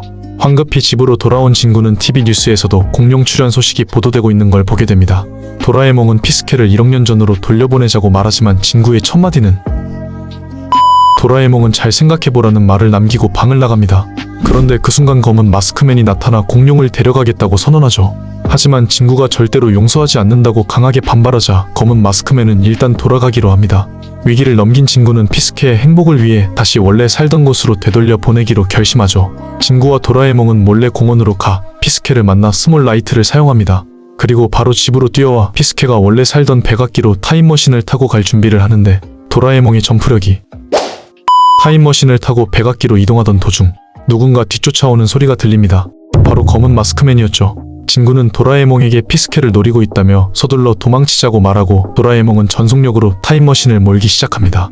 그러나 검은 마스크맨은 총을 발사하며 피스케를 빼앗으려 하고 위기의 순간 도라에몽과 친구는 감시 공간으로 진입해 가까스로 마스크맨을 따돌리고 무사히 백악기에 도착했지만 이제는 피스케와 이별할 시간이었죠. 그렇게 피스케와 눈물의 작별 인사를 합니다. 피스케는 아직 친구랑 헤어질 생각이 없어 보였습니다. 친구는 쫓아오지 말라며 단호히 말했지만 피스케는 말을 듣지 않았죠. 개빡친 찐따 친구는 피스케의 뺨을 그렇게 눈물의 작별 인사를 하고 피스케가 없는 세계로 돌아옵니다. 친구는 공을 튕기며 멍하니 시간을 보내고 있었는데요. 그때 퉁퉁이와 비실이가 스파게티를 들고 왔습니다. 친구는 공룡 한 마리를 키웠다며 봐달라고 말하지만 얍삽이 듀오는 믿지 않았습니다. 그렇게 코로 스파게티를 먹으려고 하는 순간 재채기를 하고 스파게티는 비실이와 퉁퉁이의 머리에 친구는 위로를 받으려고 이슬이 집에 왔. 굳이 이렇게? 엄청 아름답고 귀여운 이슬이는 처음부터 너무 터무니없는 이야기였다며 친구에게 짜증을 내는데요. 친구는 억울해하며 피스케의 존재를 증명하겠다고 말하고 도라에몽에게 피스케의 상황을 타임TV로 보여달라고 부탁합니다. 화면을 보자 피스케는 다른 장경용 무리로부터 배척당하고 있었습니다. 비실이는 공격하고 있는 엘라스모사우루스는 북아메리카에 있는 장경용이라고 말합니다. 피스케는 일본의 후타바사우루스였습니다. 도망칠 때 타임머신이 고장나 있었던 것 같다고 말합니다. 친구는 당장 피스케에게 가자며 타임머신을 타는데 타임머신은 정원 초과였습니다. 백악기는 정말 어마무시했습니다. 백악기에는 진구사우루스, 이슬사우루스, 비실사우루스, 퉁퉁사우루스가 도라에몽이 보이지 않았는데요. 도라에몽이 없으면 못 돌아가는 것을 알기에 울면서 찾기 시작합니다. 그때 모래 안에서 소리가 들리기 시작하고 땅을 파자 파란 너구리와 타임머신이 있었습니다. 도라에몽 걱정은 안 해주고 피스케와 헤어진 곳으로 뛰어가기 시작합니다. 도라에몽은 타임머신을 작동시켜보지만 이미 망가진 상태였습니다. 친구는 피스케를 불러보는데요. 조용했습니다. 그 순간 피스케가 나타났습니다. 친구는 피스케를 보자마자 미친 운동신경으로 떨어지지만 피스케가 구해주죠. 그렇게 피스케와 극적으로 재회한 친구는 감격의 눈물을 흘립니다. 퉁퉁이와 비실이도 진심으로 사과합니다. 한편 도라에몽은 여전히 고장난 타임머신을 고치느라 분주했죠. 그때 피스케는 깜짝 놀랍니다. 그 이유는 멀리서 다른 장경용 무리가 점점 가까이 다가오고 있었던 것이었습니다. 친구는 이제 곧 일본으로 돌려보내준다며 안심하라고 말하는데요. 친구와 친구들은 곧바로 도라에몽이 있는 곳으로 걸어갑니다. 도라에몽은 친구가 걸어오자 아무렇지 않은 척 앉아 있었습니다. 친구는 이제 일본으로 데려가자고 말하지만 계속 말을 돌리며 이왕 온 거 신나게 놀고 가자고 말합니다. 얍삽이 듀오와 친구는 찬성하는데요. 이슬이는 숙제도 아직 다 못했고 부모님이 걱정한다며 빨리 돌아가자고 말합니다. 도라에몽은 타임머신이 있으니 걱정하지 말라며 출발하기 5분 후로 돌아가면 된다고 말합니다. 결국 이슬이도 찬성합니다. 그때 도라에몽은 옷 갈아입기 카메라를 꺼냅니다. 노트에 그림을 그려 카메라에 넣으면 옷을 자동으로 갈아입을 수 있는 도구였죠. 디자인은 비실이가 담당합니다. 그림을 카메라에 넣고 사진을 찍는데 여기까지는 좋아. 여기도 좋아. 여기도 좋고. 야야. 이슬이를 다시 정상적으로 입힙니다. 그리고 아가미 튜브와 심해 크림을 챙기라고 말하고 신나게 놀기 시작하죠. 도라에몽은 다시 타임머신을 고칩니다. 신나게 놀고 밤이 되자 불을 피워 라면을 먹기 시작합니다. 친구는 1억 년 전이 얼마나 옛날인지 궁금해하는데요. 비실이는 1년에 1억 배라고 말하지만 친구는 직감적으로 느껴지지 않는다며 개소리를 합니다. 그리고 할아버지의 어릴 적 얘기 같은 것을 들으면 멀고 먼 옛날이란 느낌이 들어도 고작 60년 정도라고 말하는데요. 퉁퉁이는 1억 년을 60으로 나눠서 할아버지의 1억 년 전의 하늘은 말로 표현할 수 없을 정도로 아름다웠습니다. 그리고 그 모습을 검은 마스크맨이 지켜보고 있었습니다. 퉁퉁이는 노래를 부르기 시작하는데요. 티라노사우루스는 더 이상 못 버티겠는지 친구와 친구들 앞에 나타납니다. 모두 파란 너구리 뒤로 빠르게 숨습니다. 다행히 티라노사우루스는 불을 보자 다시 돌아가죠. 친구와 친구들은 바로 타임머신을 타려고 하는데 도라에몽이 진실을 알려줍니다. 그리고 돌아갈 수 있는 한 가지 방법을 말해주는데 바로 시간이동이었습니다. 그러나 문제는 훗날 일본이 될 장소, 그것도 정확히 도쿄에, 진군의 집에, 진구의 방에, 진구의 책상에 해당하는 위치에 타임머신을 두어야 한다는 것이었습니다. 한마디로 그때 진구는 스몰 라이트로 타임머신을 작게 만들어서 주머니에 넣은 뒤에 일본까지 날아가자고 말하는데요.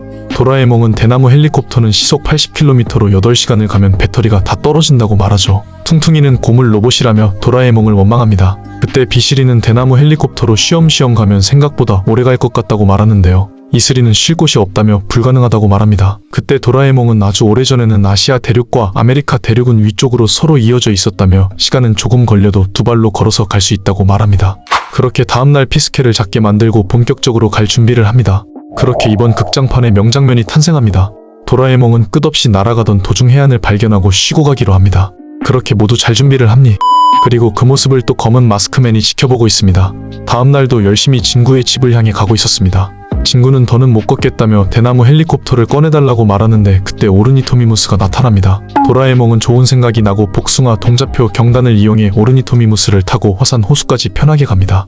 도착한 곳은 브론토사우루스의 집이었습니다. 브론토사우루스는 초식에다 얌전하고 움직임도 둔하다고 합니다. 퉁퉁이와 비실이는 신나게 놀기 시작합니다. 그때 브론토사우루스의 알이 부화하기 시작합니다.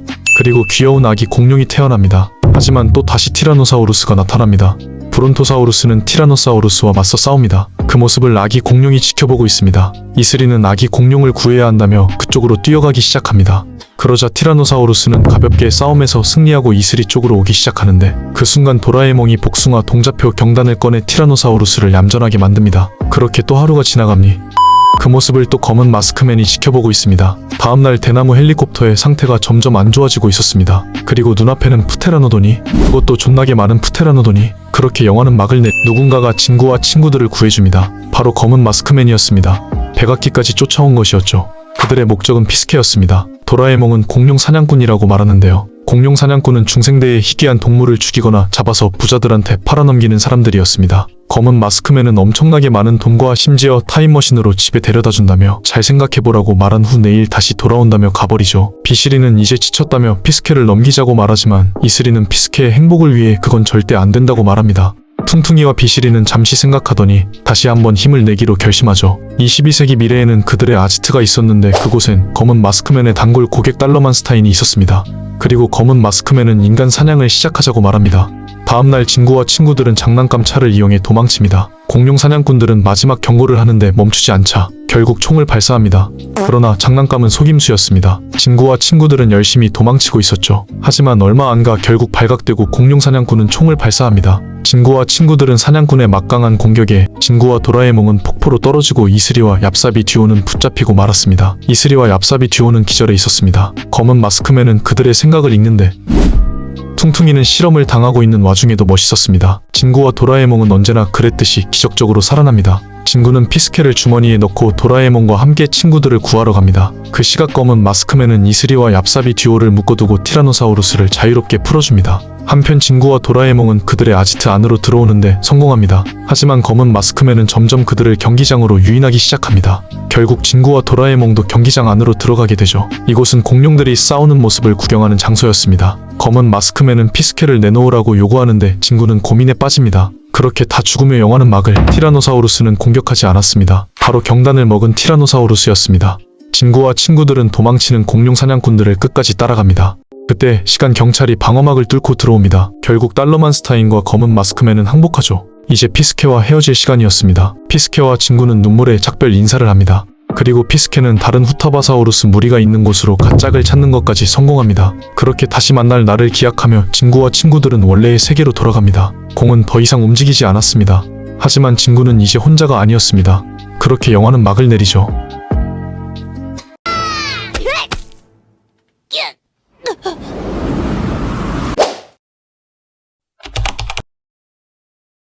아프리카에서 가뭄으로 물을 찾아 모여든 홍학 무리가 하룻밤 사이에 모두 사라졌다는 뉴스가 흘러나옵니다. 진구와 친구들은 사고가 난 배에서 유출된 원유로 고통받던 바다새들마저 갑자기 자취를 감췄다는 보도를 보고 놀란 표정을 짓는데요. 그때 진구는 뭔가를 깨달은 듯 자리에서 일어납니다. 그리고 외계인이 끌고 간 것 같다며 말도 안 되는 소리를 해버리죠. 착한 영민이는 진구의 말이 꼭 틀린 건 아니라고 말하며 세계 각지에 조류 인간에 대한 전설이 많이 있다고 말합니다. 조류 인간은 사람은 사람인데 새 모습을 한 사람을 의미하는 것이었습니다. 진구는 바로 그거라며 영민이의 생각을 마치 자신이 먼저 생각한 것 마냥 똑똑한 척을 합니다. 영민이와 이슬이는 진구의 말을 가볍게 무시하고 조류 인간에 대한 이야기를 꺼내는데요. 몸은 사람이지만 독수리 머리에 날개가 달린 고대 시리아의 정령상, 얼굴은 매인데 몸은 사람인 이집트의 신 호루스, 심지어 일본에도 조류 인간에 대한 전설이 있다고 합니다. 진구는 곧바로 개족 같은 상상을 하기 시작하고 도라에몽을 찾으며 영화는 시작됩니다. 진구는 바로 도라에몽한테 뛰어가 날개를 가진 새처럼 파란 하늘을 날고 싶다며 떼를 쓰는데요. 도라에몽은 짜증 한번 안 내고 대나무 헬리콥터를 꺼내주지만 찐따 진구는 엔진이나 모터 같은 기계 힘을 빌리지 않고 자기 힘으로 하늘을 날아보고 싶다며 조류 인간이 되는 도구를 꺼내달라고 말하는데요. 도라에몽은 진구가 기계의 힘을 빌리고 싶지 않다고 하자 그 말에 감동해서 눈물을 글썽이기 시작합니다. 진구도 드디어 정신을 차린 것 같아 도구를 꺼내달라고 합니다. 도라에몽은 결국 참다 못해 진구에게 직접 만들라며 단호하게 말합니다. 그리고 진구는 책에 있는 그림을 보더니 재료를 찾아 밖으로 나섭니다. 진구는 정말 날 수 있을 거라 믿는 듯 진지한 표정으로 날개를 만들기 시작하는데요. 도라에몽은 웃으며 진지하게 날개를 만드는 진구의 모습을 지켜봅니다. 마침내 진구는 날개를 완성하고 뒷산에 가서 날 수 있는지 직접 시험해보겠다며 의기양양하게 출발하죠. 진구는 하늘을 향해 점프하지만 그대로 떨어지고 도라에몽이 깔아둔 에어매트 덕분에 무사히 착지하죠. 그런데 진구의 첫마디는 왜 이런 쓸데없는 짓을 하래? 진구는 포기하지 않고 또 점프하지만 다시 떨어지고 말죠. 이젠 에어매트 없이 도전하겠다며 죽음을 받아들이고 그렇게 영화는 막을 내립. 진구의 유일한 친구 도라에몽이 재빨리 진구를 또 구해냅니다. 그 순간 진구의 눈앞엔 작은 노란 새 한 마리가 날고 있었습니다. 새의 주인은 바로 이슬이었습니다. 진구는 이슬이를 위해 서둘러 날개짓을 시작하는데 갑자기 이상한 공간이 열리면서 누군가 떨어져 진구와 부딪히고 맙니다. 그 모습을 지켜본 비실이와 퉁퉁이도 깜짝 놀라 재빨리 뒷산으로 달려가고 진구 일행도 정체를 알아내기 위해 찾기 시작합니다. 그리고 마침내 떨어진 사람을 발견하는데 그 사람은 다름 아닌 조류 인간이었습니다. 다른 사람이 보면 큰 소동이 날 게 뻔하기 때문에 정리 페인트로 비행기를 숨겨두기로 하고 조류 인간을 집으로 데려갑니다. 비실이는 특종감이라며 여기저기 열심히 찾았지만 결국 아무것도 발견하지 못합니다. 일단 아무에게도 말하지 않기로 하죠. 조류 인간은 진구네 집에서 눈을 뜨고 앞에 있는 인간을 보고 깜짝 놀랍니다. 한편 진구 엄마는 시끄러운 소리에 밖으로 나오는데 바닥에 떨어진 깃털을 발견합니다. 그리고 뭔가를 몰래 키우고 있다고 확신하죠. 조류 인간은 자신이 타고 온 스노구스호를 애타게 찾는데요. 도라에몽은 걱정하지 말라며 들킬 일 없도록 잘 숨겨놨다고 안심시킵니다. 그때 진구 엄마의 목소리가 들려오자 진구는 급하게 조류 인간을 벽장 안에 숨기고 도라에몽은 아픈 척을 합니다. 하지만 진구 엄마는 쉽게 속지 않고 진구 앞으로 다가오더니 벽장을 열어버리죠.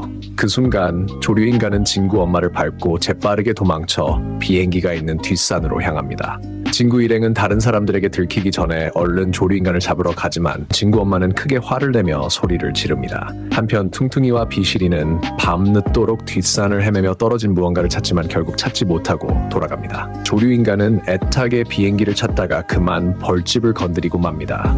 화가 난 벌들이 조류인간을 공격하기 시작하고 그의 비명소리가 진구 일행에게까지 들려옵니다. 조류인간은 벌떼를 피해 도망치다가 절벽 끝에 다다르며 떨어질 위기에 처하지만 그 순간 이슬이가 나타나 구해줍니다. 도라에몽은 페인트 지우개를 이용해 비행기를 다시 나타나게 하지만 스노구스호는 엉망진창이 되어 있었습니다. 조류인간의 이름은 구구였습니다. 그가 어디서 왔는지 묻자 구구는 대답하지 않고 무시해버립니다. 도라에몽은 구구가 잠시 몸을 숨길 곳이 필요하겠다며 보금자리 캠핑 세트를 꺼냅니다. 도라에몽은 보금자리 캠핑 세트를 나무 위에 올리고 밑에는 작은 엘리베이터를 설치합니다. 엘리베이터를 타면 몸이 작아져 집 안으로 들어갈 수 있게 되어 있었죠. 이슬이는 삐삐가 잘 지내고 있을지 걱정하고 친구 일행은 내일 아침에 다시 오기로 합니다. 퉁퉁이는 비실이에게 복수하는데요. 비실이는 퉁퉁이에게 등에 날개를 단 새 같은 사람이 지붕 위를 뛰어다녔다는 소문을 전합니다. 아침이 되고 친구 일행은 구구에게 가는데요. 구구는 망가진 스노구스호를 열심히 고치고 있었습니다. 친구는 직접 만든 날개를 구구에게 선물하고 도라에몽은 단단해지는 라이트로 날개를 더욱 튼튼하게 만들어줍니다. 진구와 구구는 힘을 합쳐 스노구스호를 고치고 마침내 완성해 날아갈 준비를 합니다. 한편 퉁퉁이는 새 모습의 인간이 있을 리 없다며 비실이의 이야기를 의심하지만 그때 비행기에서 떨어진 조각을 발견하고는 조류인간이 아직 이 근처에 있을 거라고 확신합니다. 구구는 다시 하늘로 날 준비를 하고 진구와 이슬이는 손을 흔들며 작별 인사를 합니다. 그때 퉁퉁이와 비실이가 구구를 발견하고 구구가 하늘로 날아오를 때 비행기를 붙잡으면서 함께 하늘로 떠오르게 됩니다. 진구 일행은 퉁퉁이와 비실이를 구하려고 날아가는데 어제 봤던 수상한 구멍이 다시 생겨 퉁퉁이와 비실이가 안으로 들어가고 맙니다. 진구, 도라에몽, 이슬이는 친구들을 구하기 위해 그 구멍 속으로 들어갑니다. 시공간 속에는 평범한 새들도 자유롭게 날아다니고 있었습니다. 시공간을 빠져나오자 눈앞에 새들의 세상인 버드피아가 펼쳐졌죠. 그러던 중 어디선가 호루라기 소리가 들리더니 까마귀 인간들이 다가오고 퉁퉁이와 비실이 구구까지 차례로 떨어집니다. 까마귀 인간들이 가까스로 퉁퉁이와 비실이를 붙잡아내고 곧이어 진구 일행도 그곳으로 빠져나옵니다. 하지만 진구의 대나무 헬리콥터 배터리가 떨어져 아찔하게 추락할 뻔했지만 도라에몽과 이슬이가 도와주어 안전하게 착지합니다. 눈앞에는 믿기 힘든 광경이 펼쳐졌는데 바로 새들이 집을 짓고 살고 있는 마을이었습니다. 그때 뒤에서 까마귀 인간들이 나타나더니 도라에몽을 보고 고양이라고 말하는데요. 도라에몽은 그 말을 듣고 감동해 눈물을 흘리죠. 철새 정찰병사 대장인 디도는 고양이는 새들의 적이라며 잡으라고 말하는데요. 진구 일행은 다급하게 도망칩니다. 그러다 눈앞에 타조 택시가 나타나죠. 일단 타조 택시를 타고 도망치기로 합니다. 그때 눈앞에 믿을 수 없는 광경이 펼쳐졌는데 바로 귀여운 오리들이었습니다. 일단 다른 길로 가기로 합니다. 그리고 경비들을 간신히 따돌리는데 성공하죠. 최소 택시비 3만 원은 나올 게 분명했기 때문에 진구 일행의 선택은 자연스럽게 도망치기였습니다. 물에 빠지는데요. 이거 어디서 많이 본 장면인데 그때 피스케의 목소리가 아무 일도 일어나지 않았습니다. 도라에몽의 도구로 옷을 말리죠. 일단 퉁퉁이와 비실이를 찾기로 합니다. 그때 엄청 큰 건물을 발견하는데요. 누군가 다가오는 게 보이자 진구와 친구들은 급히 마차 안으로 몸을 숨깁니다. 타조는 말도 안 되는 무게에 당황하죠. 진구 일행은 어디론가로 가는데요. 바로 안경 쓴 부엉이의 집이었습니다. 도라에몽은 뭔가 단서라도 찾을 수 있을 거라며 일행과 함께 집 안으로 들어갑니다. 아무래도 고고학자의 집인 것 같았죠. 영민이가 보여줬던 이집트 신 호루스의 동상도 그곳에 있었습니다. 그때 갑자기 뒤에서 누군가 나타났는데 다름 아닌 구구였습니다. 고고학자는 편견 없이 진구 일행을 반겨줬습니다. 그의 이름은 호우 박사였죠. 그리고 구구와 절친이었습니다. 구구는 퉁퉁이와 비실이가 까마귀 경비대에 잡혀갔다고 말합니다. 잡힌 퉁퉁이와 비실이 앞에 악명 높은 두목 지그리드가 나타났는데요. 그는 인간을 매우 증오하고 있었습니다. 그리고 바로 체형하라고 명령하는데요. 퉁퉁이는 존나 억울했습니다. 버드피아는 인간 세계에서 격리되어 있긴 하지만 버드웨이라는 초공간으로 이어져 있기 때문에 갈 수 있었습니다.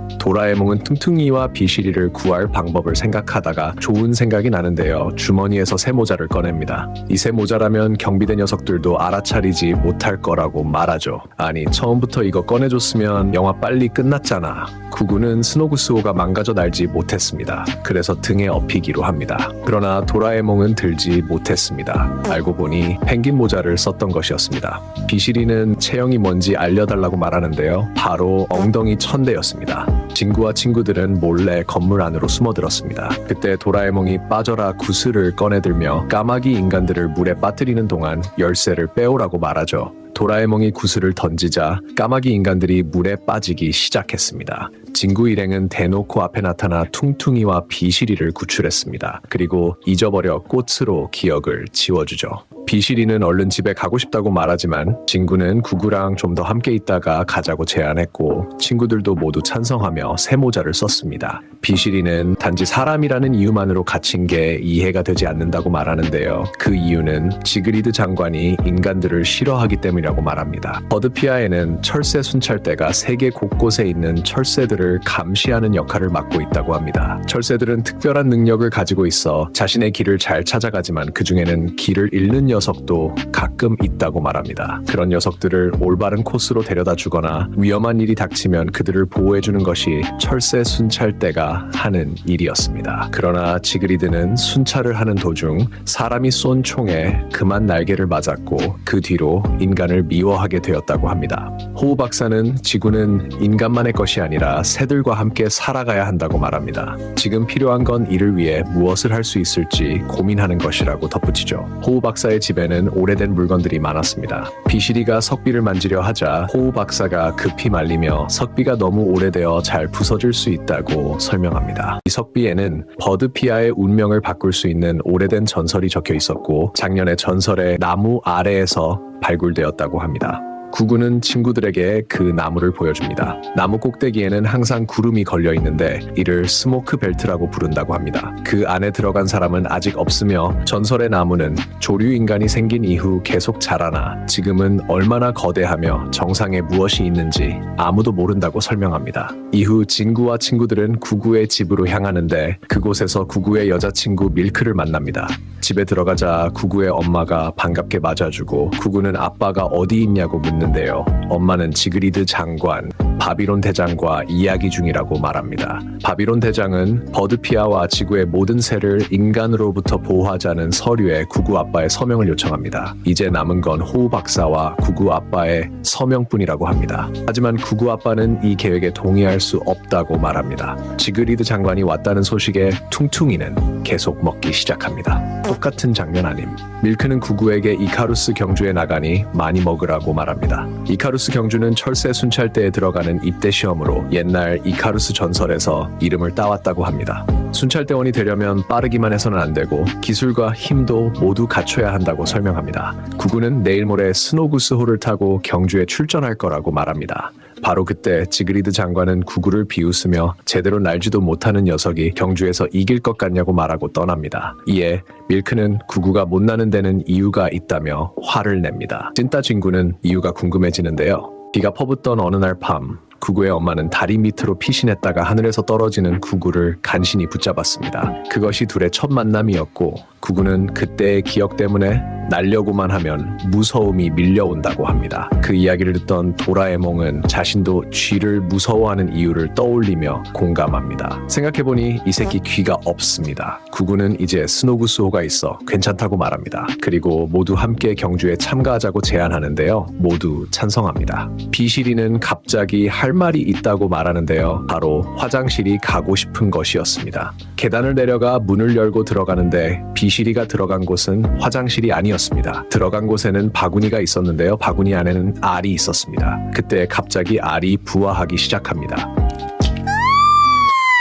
비시리의 비명 소리를 듣고 모두 내려오는데요. 드디어 구구의 아들이 태어났습니다. 그 시각 호우 박사는 고대 문자 예언이 새겨진 비석의 수수께끼를 풀어냈는데요. 수수께끼의 단서는 바로 페니키아였습니다. 하지만 이를 까마귀 경비대 대원이 몰래 염탐했고 곧바로 지그리드 장관에게 보고합니다. 지그리드는 페니키아가 엄청난 힘을 의미하지만 오래전에 봉인되었다고 설명합니다. 호우 박사는 지그리드가 제자였을 때부터 페니키아를 연구했다고 하죠. 지그리드는 그 힘만 손에 넣을 수 있다면 인간 세계를 정복할 수 있다고 말합니다. 그러던 중 까마귀 경비대 대원은 처형하려던 인간들이 도망쳤다는 소식을 전하고 지그리드는 계획이 발각되기 전에 서두르라고 명령합니다. 구구와 친구들은 경주가 열리는 장소에 왔는데요. 그곳에는 인간 세계에서 넘어온 새들도 있었습니다. 주로 다친 새들을 데려와 건강해지면 원래 있던 세계로 다시 돌려보내준다고 합니다. 처음 뉴스에 나왔던 펭귄들도 있었습니다. 멸종될 것 같은 새들은 번식시킨 다음 다시 인간 세계로 돌려보낸다고 합니다. 그게 환경장관이신 구구의 아빠가 하는 일이었습니다. 삐삐도 이곳에 있었습니다. 그리고 본격적인 연습을 시작하기로 합니다.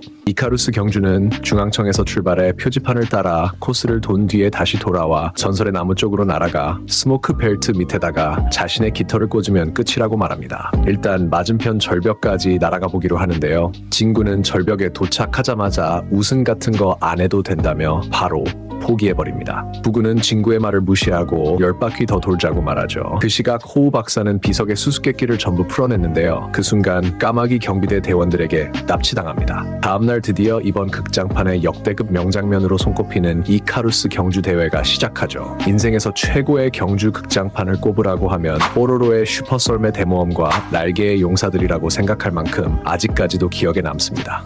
구구는 호우 박사님이 아직 오지 않았다고 말하는데요. 그 순간 토비와 제오가 나타나 구구를 놀리고 도망갑니다. 그렇게 경기가 시작되는데요. 시작하자마자 우리의 찐따 진구는 바로 탈락합니다. 선두권 싸움은 정말 치열했습니다. 구구도 빠르게 토비와 제오를 따라갑니다. 그렇게 동굴 안으로 들어오는데요. 밀크는 그만 거미줄에 걸리고 맙니다. 거미에게 먹히려고 하는 순간 우리의 영원한 친구 퉁퉁이가 구해줍니다. 하지만 밀크는 날개에 거미줄이 걸려 더 이상 날 수 없었습니다. 토비와 제오 그리고 구구가 가장 먼저 시작 지점에 도착했는데요. 이제 전설의 나무를 향해 전속력으로 날아가기만 하면 우승이었습니다. 구구는 온 힘을 다해 역전하기 시작합니다. 토비는 점점 뒤처지고 제오는 구구에게 비행기를 타고 편하게 난다며 비겁하다고 말하는데요. 구구의 진심 어린 노력을 보자 아무 말 없이 온 힘을 다해 다시 날기 시작합니다. 그렇게 점점 스모크 벨트와 가까워집니다. 그리고 동시에 깃발을 꽂고 떨어지죠. 결과는 공동 우승이었습니다. 지그리드 장관과 바비론 대장은 묵묵히 서로를 바라보죠. 비시리와 퉁퉁이도 완주에 성공했습니다. 그때 경기 결과에 변동이 생겼다며 바비론 대장은 우승자를 다시 발표하는데요. 구구 선수는 자신의 날개가 아닌 자신이 만든 도구로 날아갔다며 실격 처리하고 제오 선수 한 사람만 우승자로 인정한다고 말합니다. 정말 말도 안 되는 결과였습니다. 또한 자신의 날개로 끝까지 날아온 선수들은 순위에 상관없이 전부 철새 순찰대 입대를 허가한다고 말하죠. 한편 지그리드 장관은 호우 박사에게 다가와 페니키아의 힘을 얻게 됐다며 인간들에게 복수할 기회가 왔다고 말합니다. 그리고 바비론 대장에게 내일 아침 철새 순찰대를 출동시키라고 명령하죠.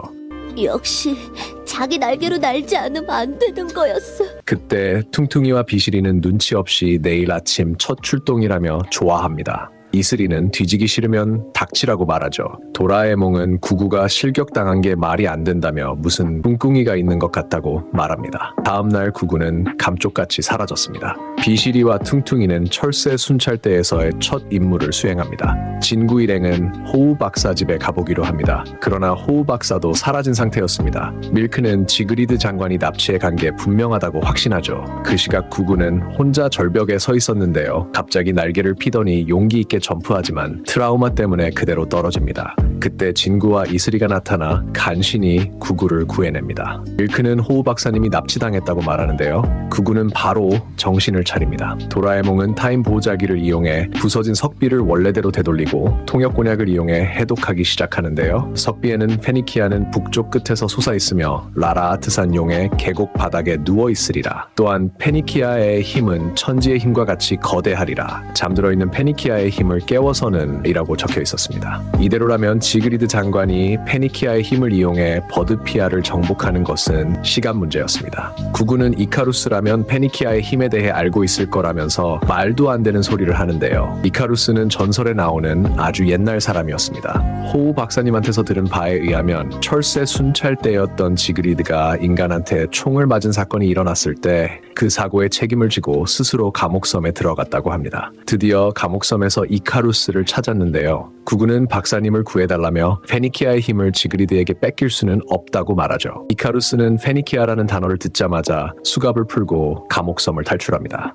그리고 과거를 회상하죠. 이카루스는 구구의 진짜 아버지였던 것이었습니다. 이카루스는 단숨에 라라아트산까지 날아갑니다.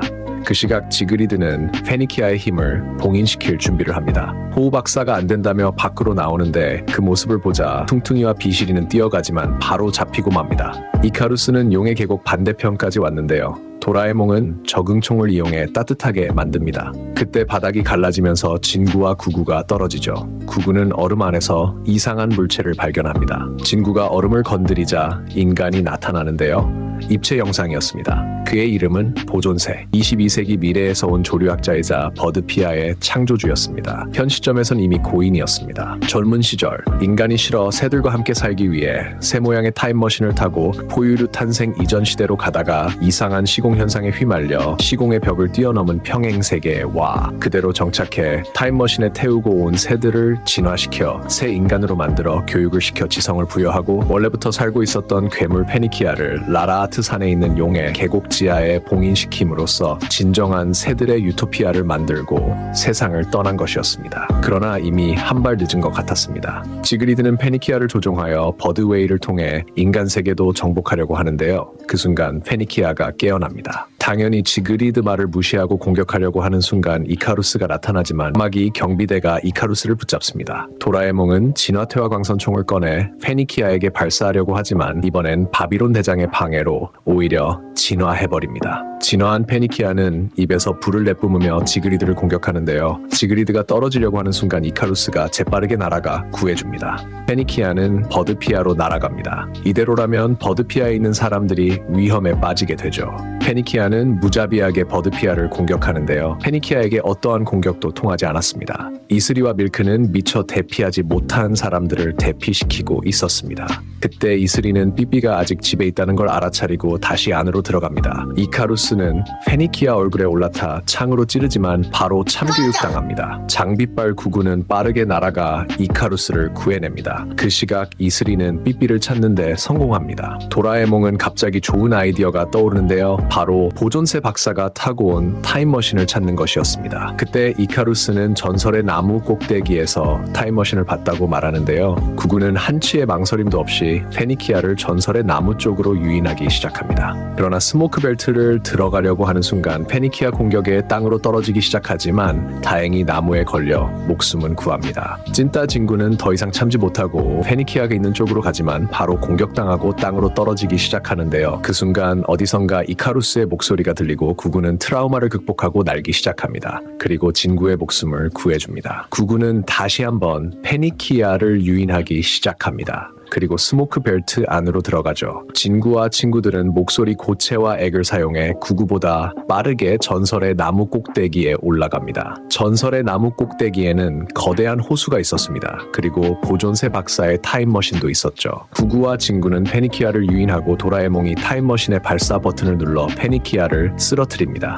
그때 갑자기 타임머신이 흔들리기 시작하는데요. 밖을 보니 페니키아가 타임머신을 공격하고 있었습니다. 도라에몽은 갑자기 좋은 아이디어가 생각나는데요. 바로 타임머신과 함께 다른 곳으로 날려버리는 것이었습니다. 도라에몽과 친구들은 재빠르게 밖으로 나가는데요. 페니키아와 보존새 박사의 타임머신은 우주로 날아가 버립니다. 도라에몽은 얼른 버드피아의 불을 끄자며 모세 지팡이를 꺼내는데요. 모세 지팡이를 호수에 던지자 호수에 있던 물이 밑으로 떨어지기 시작합니다. 이카루스는 이제 버드피아는 영원할 거라며 안심하죠. 그때 밀크는 깜짝 놀라는데요. 그 이유는 찐따 친구가 인간이었기 때문입니다. 비실이와 퉁퉁이 그리고 이슬이도 모자를 벗어 인간임을 밝힙니다. 철새 순찰대도 진구와 친구들에게 감사의 인사를 전합니다. 버드피아는 다시 평화를 되찾았고 더 이상 아픈 새들이 이곳에 오지 않도록 힘쓸 것을 약속하며 눈물의 작별 인사를 합니다. 그렇게 진구와 친구들이 다시 현재 세계로 돌아오면서 영화는 막을 내립니다.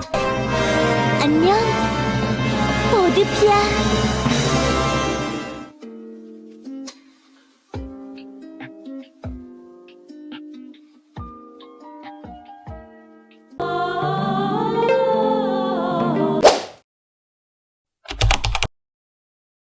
비장한 표정의 진구가 어딘가로 갈 준비를 합니다. 그때 도라에몽이 나타나 찐따인 넌 절대 못한다고 말리지만 진구는 이미 마음을 굳혔습니다. 진구가 가려는 곳은 바로 성 안에 갇혀있는 이슬이를 구하러 가는 것이었습니다. 하지만 성은 너무 높은 곳에 있었습니다. 도라에몽은 들어가면 절대로 살아서 나올 수 없다며 진구를 말리지만 진구는 이슬이를 구하고 반드시 살아 돌아올 거라고 확신합니다. 도라에몽은 꿈이라고 막말하지 말라며 정색하기 시작합니다. 하지만 진구는 꿈이어도 상관없다며 꼭 구해내겠다고 말하죠. 도라에몽은 진구 보고 조심하라고 말하는데 진구 이 새끼 싸가지가 너무 없었습니다. 그렇게 진구는 열심히 절벽을 오르고 있었는데 그때 도라미가 나타나 오빠가 전달하라고 했다며 마법의 모자를 진구에게 건네줍니다. 역시 진구를 걱정하는 건 진구의 유일한 친구 도라에몽밖에 없었습니다. 그렇게 진구는 마법의 모자를 사용해 하늘을 나는 양탄자를 만들어 성 안으로 들어갑니다. 성 안에는 이슬이가 갇혀 있었습니다. 그때 퉁퉁이와 비실이가 나타나 진구와 이슬이를 죽이려고 합니다. 진구와 이슬이는 간신히 양탄자를 타고 밖으로 탈출하지만 비실이가 양탄자를 쓰레기로 바꿔버립니다. 결국 진구와 이슬이는 바닥으로 떨어지죠. 그때 거대한 퉁퉁이가 나타나 진구와 이슬이를 죽이려고 하는 순간 진구는 마법의 모자를 사용해 퉁퉁이가 무서워하는 사람으로 변신합니다. 바로 퉁퉁이의 엄마 왕순수 씨였습니다. 퉁퉁이는 비겁하다며 도망가 버립니다. 진구는 퉁퉁이가 도망가자 바로 이슬이 앞에서 멋있는 척을 합니다. 그리고 이슬이와 함께 빗자루를 타고 데이트를 즐깁니다. 그때 진구 엄마의 부르는 소리가 들리고 진구는 잠에서 깨어납니다. 진구 엄마는 마당 청소하고 있으랬더니 자고 있었냐며 빨리 끝내고 심부름하러 가라고 말합니다. 진구는 진짜로 마법이란 게 있으면 재밌을 것 같다고 말하는데 그때 진구의 눈앞에 파란 너구리가 지나갑니다. 진구는 바로 따라가 마법을 쓰게 해주는 모자 같은 건 없냐고 물어보지만 도라에몽은 진구의 말을 가볍게 무시하고 쓰레기를 버립니다. 그때 진구는 버려진 램프를 주워서 이상한 행동을 하기 시작합니다. 도라에몽은 익숙한지 무시하고 집으로 가려고 하는데 그 순간 수상한 돌이 진구의 몸 위로 떨어집니다. 그 돌은 다름 아닌 도라에몽이었습니다. 도라에몽은 도대체 누가 이런 걸 버렸냐며 짜증을 내고 돌을 집으로 가져갑니다. 진구는 짧은 다리와 동글동글한 손이 도라에몽이랑 완전 똑같다며 선을 넘어버립니다. 결국 도라에몽은 화가 나 가버립니다. 진구는 누가 이런 걸 만들었는지 궁금해하는데요. 그때 돌에서 땀이 떨어집니다. 진구는 빠르게 도라에몽한테 뛰어가 돌이 땀을 흘렸다고 말하지만 도라에몽은 진구를 바보 취급합니다. 그때 창밖에서 퉁퉁이와 비실이가 야구를 하자고 부릅니다. 진구는 오늘도 어김없이 홈런 치는 상상을 하지만 현실은 삼진을 당하고 퉁퉁이한테 혼이 납니다. 도라에몽은 시합에서 집중은 안 하고 딴 생각을 하니까 지는 거라고 말하는데요. 진구는 고민하더니 마법을 사용하고 싶다고 말합니다. 이슬이는 마법 같은 게 있을 리가 없다며 진구를 바보 취급합니다. 진구 이 새끼 삐졌습니다. 그리고 영민이 집으로 가는데요. 영민이는 진구의 말을 듣고 비웃지 않고 오히려 진구의 의견을 존중해줍니다. 덧붙여 다른 광물을 금으로 변하게 하는 연금술이라는 학문도 있었다고 말합니다. 그리고 마법이 사라진 이유는 15세기부터 마법과 연루되어 있는 사람들은 다 잡아다 죽여버렸기 때문이라고 말하는데요. 이때 가장 유명한 사례로는 1431년 마녀로 몰려 화형에 처해진 잔다르크가 있습니다. 그래서 결론은 지금은 마법이 없다는 것이었습니다. 진구는 마법이 발전했으면 더 편한 세상이 됐을 거라며 나무 밑에서 혼자 찐따마냥 중얼중얼거리고 있었는데 그때 진구의 집 빗자루가 눈앞에 떨어집니다. 그리고 진구와 똑같이 생긴 돌도 떨어지죠. 진구는 일단 돌을 집으로 가지고 옵니다. 도라에몽은 도대체 누가 이런 걸 만드는 거냐며 짜증을 내는데 진구는 돌을 보고 마법의 저주에 걸린 것 같다고 개소리를 합니다. 도라에몽은 지금 여기에 있는 우리들은 뭐냐며 진구를 한심하게 쳐다봅니다. 밖에는 먹구름이 끼고 태풍이 오고 있었습니다. 그때 바깥에서 이상한 소리가 들리기 시작합니다. 도라에몽과 진구는 밑으로 내려가 보는데 문이 열려 있었습니다. 그리고 눈앞에는 돌로 만들어진 진구와 도라에몽이 있었습니다. 집 안까지 들어온 것이었죠. 돌의 모양도 조금 변한 것 같았습니다. 일단 돌을 다시 밖에 두기로 합니다. 진구는 자려던 순간 좋은 생각이 떠오릅니다.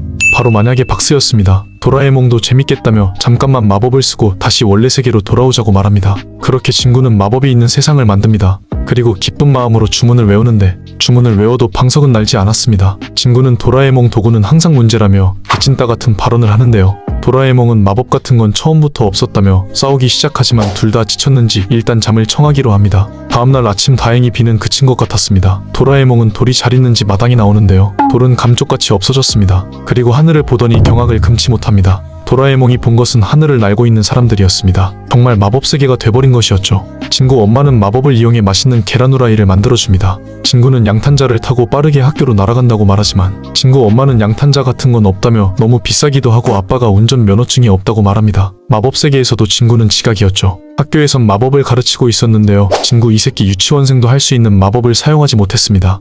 잠깐만, 친구 이 새끼 쌍둥이였잖아?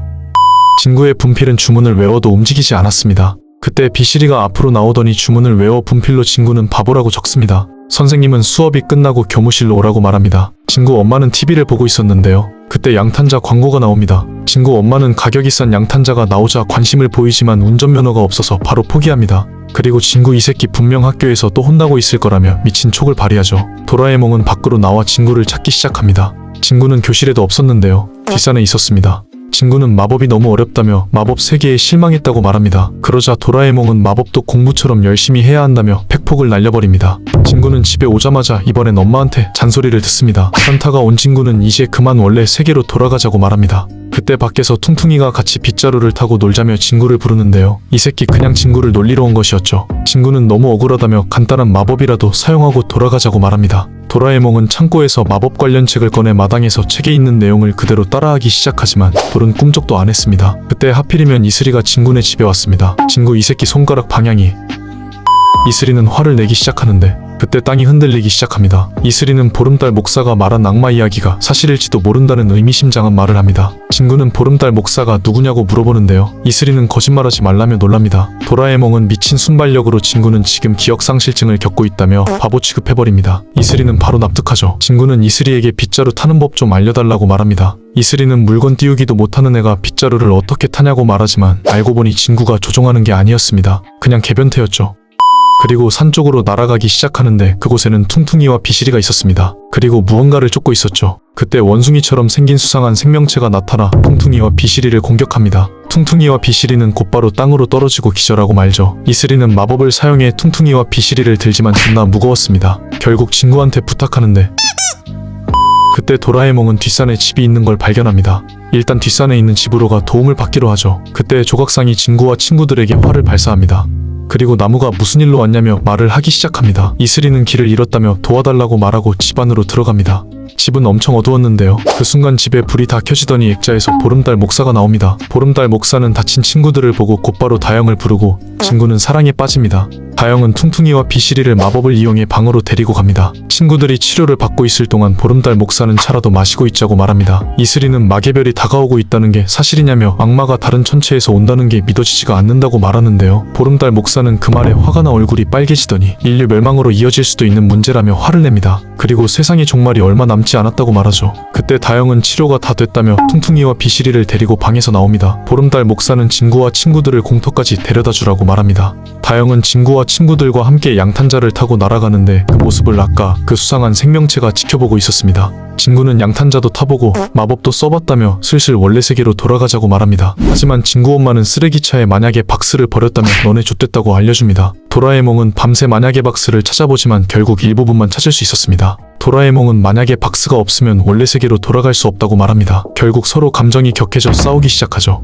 그리고 한마디도 하지 않았습니다. 자려고 하는 순간 집이 또 흔들리기 시작합니다. 진구는 내일 혼자서 보름달 목사님을 만나기로 결심합니다. 도라에몽은 진구 보고 혼자서는 절대 못 간다고 말하는데요. 진구가 같이 가달라고 말하자 도라에몽은 미안했는지 같이 가자고 말합니다. 그렇게 둘은 화해하죠. 다영은 마계별이 별빛을 흡수하면서 점점 지구로 오고 있다고 말합니다. 그때 보름달 목사는 지금 시대의 마법으로는 절대 상대가 되지 않는다며 악마를 상대로 싸우는 게 가능하던 시절에 고대 문서들을 찾아봤다고 말합니다. 그리고 드디어 중요한 단서를 찾았다고 말하죠. 바로 나르니아의 비밀 문자로 적힌 마계역정이었습니다. 하지만 해석이 되지 않았습니다. 그리고 그 모습을 밖에서 수상한 생명체가 보고 있었습니다. 조각상은 바로 수상한 생명체를 공격하지만 재빠르게 피해 조각상을 파괴해버립니다. 그리고 다영의 집 위에 올라가 이상한 주문을 외우자 거대한 빛이 나타나 다영의 집이 사라집니다. 한편 진구네 집 밖에서 고양이 우는 소리가 들리자 도라에몽은 진구를 보고 코 고는 소리가 너무 심하다고 말하지만 코 고는 소리가 아니었습니다. 커튼을 열자 고양이 한 마리가 있었고 뭔가 말하고 싶은 게 있어 보였죠. 도라에몽은 창문을 여는데 그 순간 고양이가 재빠르게 방 안으로 들어옵니다. 그때 구름이 사라지고 달이 보이기 시작하자 고양이는 다영으로 변했습니다. 알고 보니 다영은 저주 때문에 고양이로 변했던 것이었습니다. 다영은 마왕을 물리쳐야 된다고 이야기합니다.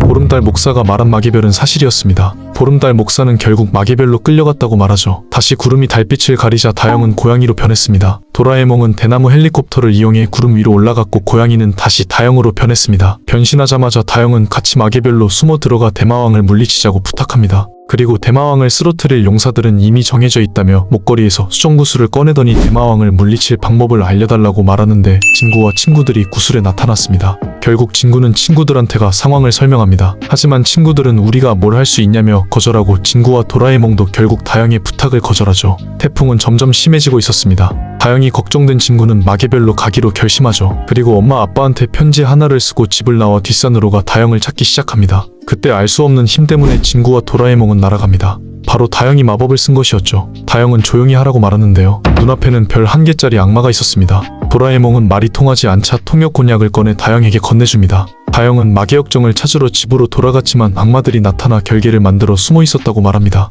지금 발 밑에 있는 육각형 별 모양이 결계라고 설명합니다. 그때 비명소리가 들리는데 바로 이슬이가 악마한테 쫓기고 있었습니다. 다영은 한치의 고민도 없이 칼을 들어 별 한 개의 악마를 공격하기 시작합니다. 하지만 악마는 물기둥이라는 마법을 사용해 뒷산을 물바다로 만들기 시작하고 다영은 죽을 위기에 처합니다. 그때 진구의 유일한 친구 도라에몽이 방패 망토를 들고 나타나 별 한 개의 악마를 물리칩니다. 뒷산에 있던 물도 다 사라지죠. 이슬이도 무사했습니다. 이슬이는 마계별로 가기로 결정했다고 말합니다. 그리고 퉁퉁이와 비실이도 가겠다며 눈앞에 나타났습니다. 그렇게 6명 모두 모였습니다. 퉁퉁이는 마계별이 오는 걸 기다리는 것보다는 가는 게 차라리 낫다며 역대급 명언을 날립니다. 도라에몽은 출발하기 전에 마법 모자를 꺼내는데요. 아무 기능은 없었습니다. 다영은 양탄자를 타고 순식간에 우주까지 날아갑니다. 그리고 달빛이 보이자 다영은 다시 원래의 모습으로 돌아옵니다. 아니 근데 달의 토끼가 일단 토성의 고리 위에서 밥을 먹고 가기로 합니다. 마법 세계에서는 토성의 고리가 아주 작은 암석들로 이루어진 것이 아닌 그냥 고리 그 자체였습니다. 다영은 양탄자 안에 마계역정이 있다고 말하는데요. 양탄자 안에는 정말 넓었습니다. 다영은 해독한 나르니아의 마계역정에 따르면 마계별은 검은 화염으로 덮여있는데 들어갈 수 있는 방법은 남극 하늘에 있는 화염의 틈밖에 없다고 합니다. 그 틈만 찾으면 들어갈 수 있는 것이었습니다. 일주일 뒤 드디어 마계별에 도착해 입구를 찾는 것까지 성공하고 빠른 속도로 들어가기 시작합니다. 양탄자는 불타기 시작하죠. 결국 대나무 헬리콥터로 양탄자 밖으로 탈출합니다. 다영은 탈출하자마자 바로 숨으라고 말하는데요. 악마들이 양탄자에서 나는 연기를 보고 다가오고 있었습니다. 악마들은 지구인들이 불타 없어졌다고 확신합니다. 설령 공중에서 탈출했다 하더라도 추위 때문에 얼어 죽었을 거라며 다시 성으로 돌아갑니다. 진구와 친구들은 너무 춥다며 죽을 것 같다고 말하는데요. 다영이 마법으로 불을 만들었지만 얼마 안 가 불은 꺼지죠. 다영은 얼어 죽기 전에 남극을 떠나자고 말합니다. 진구는 점점 잠이 오기 시작했습니다. 그렇게 진구가 죽으면서 영화는 막을 내립니다. 갑자기 도라에몽은 하나의 아이디어가 떠오릅니다. 바로 거꾸로 크림이었습니다. 몸에 크림을 바르자 따뜻해지기 시작했습니다. 그렇게 모두 정신을 차리고 남극도 빠져나왔습니다. 다영은 이제 바다만 건너면 마왕이 사는 대륙이 나온다고 합니다. 하지만 건너는 게 문제였습니다. 바로 바다에 있는 작은 섬에 대게마 60뿔고래와 인어들이 살고 있었기 때문이었죠. 이슬이는 섬을 피해 날아가면 되지 않냐고 물어보지만 다영은 인어들이 노래를 부르면 그 노래에 홀려서 섬으로 갈 거라며 불가능하다고 말합니다. 도라에몽은 귀마개를 꺼내 일단 바다를 건너보기로 합니다. 비실이는 이 틈을 타 퉁퉁이한테 욕을 하기 시작합니다. 하지만 전혀 들리지 않았죠. 비실이는 기적적으로 목숨을 구합니다. 그렇게 바다를 건너는데 갑자기 안개가 나타나더니 진구와 친구들이 무언가에 홀린 듯 어딘가로 가기 시작합니다. 바로 인어의 섬이었습니다. 그곳엔 소름 끼치고 기괴하게 생긴 인어들이 노래를 부르고 있었습니다. 결국 다영까지 인어에게 홀리게 되는데 갑자기 퉁퉁이는 정신을 차리더니 저런 노래에 홀리냐며 자기가 더 잘 부를 수 있다고 말합니다. 그리고 노래를 부르자 인어들은 놀라 바닷속으로 진구와 친구들도 정신을 차리고 도망치기 시작하죠. 대게마 60뿔고래도 더 이상 못 참겠는지 바닷속으로 들어가 버립니다. 그렇게 다시 바다를 건너기 시작했고 드디어 악마들이 사는 성이 보이기 시작했습니다. 마침내 돌아갈 수 없는 들판에 도착합니다. 이곳은 악마들도 오지 않는 무서운 들판이었습니다. 하지만 이곳으로 오지 않으면 마왕한테 들키는 것은 시간 문제였죠. 어쩔 수 없이 이곳으로 가기로 합니다. 다영과 친구들은 출발하기 전에 배부터 채우기로 합니다. 진구와 도라에몽은 아무리 봐도 아름다운 들판인데 왜 무서운 들판이냐고 물어보는데요. 다영은 발을 딛는 순간 나갈 수 없게 돼버린다고 설명합니다. 마계역정에는 마왕이 사는 성은 여기서 북동쪽으로 날아가면 된다고 써 있었습니다. 그렇게 진구와 친구들은 대나무 헬리콥터를 사용해 날아갈 준비를 합니다. 그리고 나침반을 이용해 계속해서 방향을 확인하죠. 그렇게 날아가던 중 땅에서 무언가가 나타납니다. 다영은 마계 하이에나로 길을 잃은 사람들을 잡아먹는다고 설명합니다. 악마들도 길을 잃으면 저렇게 뼈만 남는다고 하죠. 그렇게 계속 날아가지만 같은 곳만 돌고 있는 느낌이었습니다. 알고 보니 식물들이 조금씩 움직이고 있었습니다. 이래서는 길을 잃어버리는 것은 시간 문제였죠. 게다가 나침반도 말을 듣지 않았습니다. 그렇게 밤새 날아갔지만 아까 뼈만 남은 시체가 있는 곳에 다시 왔습니다. 길을 잃어버린 것이었습니다. 그때 도라에몽은 좋은 생각이 떠오르는데 바로 방향광선이었습니다. 방향광선을 꺼내 북동쪽으로 맞춘 뒤 서둘러 날아가기 시작합니다. 그렇게 겨우 들판을 빠져나왔는데 이번에는 큰 숲이 나타납니다. 이 숲은 마개 짐승들로 득실득실거린다고 나와 있었습니다. 그때 괴물이 오는 소리가 들립니다. 다영은 육각형 별 모양의 결계를 그려 빠르게 숨는데요. 괴물은 진구와 친구들 앞에 누워버리죠. 이래서는 움직일 수가 없었습니다. 그때 진구는 하나의 아이디어를 떠올리는데 바로 돌멩이 모자였습니다. 돌멩이 모자는 사라지는 게 아닌 존재감이 없어져서 돌멩이로 인식되는 것이었습니다. 하지만 단점은 옆에 있는 사람도 돌멩이로 인식해 못 알아본다는 것이었습니다. 그래서 도라에몽은 연기 미사일을 쏘고 난 후에 연기를 따라가자고 말합니다. 친구는 빠르게 이슬이의 위치를 확인합니다. 그리고 돌멩이 모자를 쓰고 친구들이 사라지자 이슬이의 엉덩이를. 그때 진구의 대나무 헬리콥터 배터리가 다 되어 땅으로 떨어지기 시작합니다. 하지만 아깝게, 아니 기적적으로 숲을 빠져나옵니다. 다영은 이제 대나무 헬리콥터는 필요 없다고 말합니다. 알고 보니 바로 눈앞에 대마왕의 성이 있었습니다. 그렇게 한 걸음 한 걸음 대마왕의 성으로 걸어가기 시작했습니다. 그리고 마왕을 쓰러뜨릴 수 있는 한 가지 방법을 말해주는데요. 바로 은색 바늘을 마왕 심장에 던지는 것이었습니다. 그렇게 다시 돌멩이 모자를 쓰고 성 안으로 들어갑니다. 한편 성 안에서는 들판에서 대마왕의 성을 향해 수상한 광선을 쏜 것을 알아차리고 성의 경계를 높이기 시작합니다. 진구와 친구들은 마왕을 찾고 있었는데요. 진구는 진짜 못 찾겠는지 벼랑계 악마에게 물어봅니다. 대마왕은 지구인들이 온 것을 눈치채죠. 다영과 친구들은 대마왕을 보자마자 은색 바늘을 대마왕 심장에 던지지만 대마왕은 멀쩡했습니다. 다영은 어쩔 수 없이 칼을 꺼내 대마왕에게 달려갑니다. 하지만 대마왕의 공격에 진구와 친구들은 전부 성 밖으로 날아갑니다. 악마들은 다시 지구인들을 찾기 시작합니다. 진구와 친구들은 돌멩이 모자를 쓰고 전속력으로 숲의 입구로 뛰기 시작하죠. 하지만 악마들이 점점 거리를 좁혀오기 시작했습니다. 그리고 냄새를 이용해 지구인들을 찾아내죠. 첫 번째 탈락자는 퉁퉁이였습니다. 진구는 미친 운동신경으로 넘어지는데요. 그 덕분에 돌멩이 모자가 찢어집니다.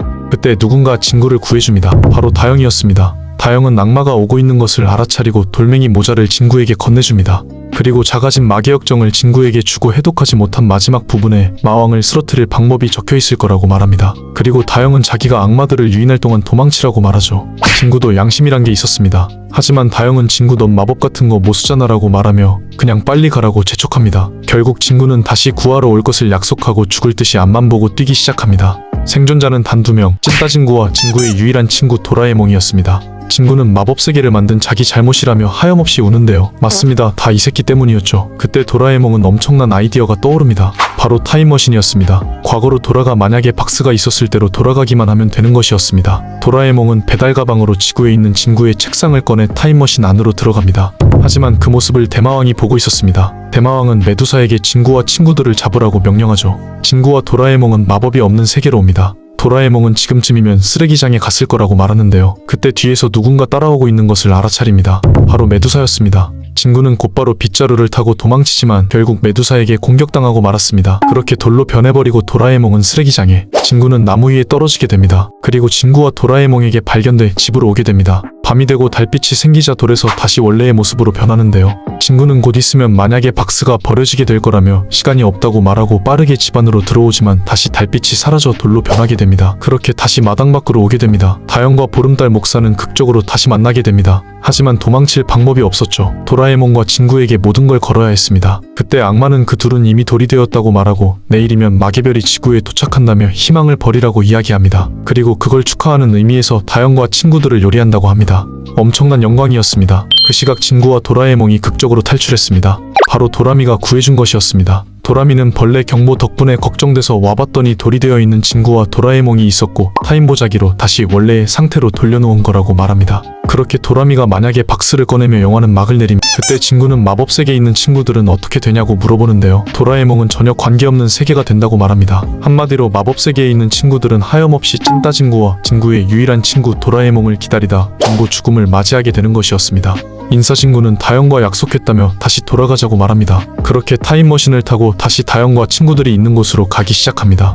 그리고 마계역정을 해독하기 시작하는데요. 마계역정에는 마왕의 심장은 마왕의 몸 안에 있는 것이 아닌 우주의 별들 사이에 숨겨져 있다고 써 있었습니다. 바로 빨간 빛을 내는 별이 마왕의 심장이었습니다. 마계별에 도착하자마자 스파이 위성으로 친구들의 위치를 파악합니다. 다영과 친구들은 먹힐 위기에 처해 있었는데요. 그때 땅이 흔들리기 시작합니다. 땅이 흔들리기 시작하자 악마들은 전부 밖으로 나갔습니다. 그 틈을 타 도라에몽은 다영과 친구들이 있는 곳으로 들어갑니다.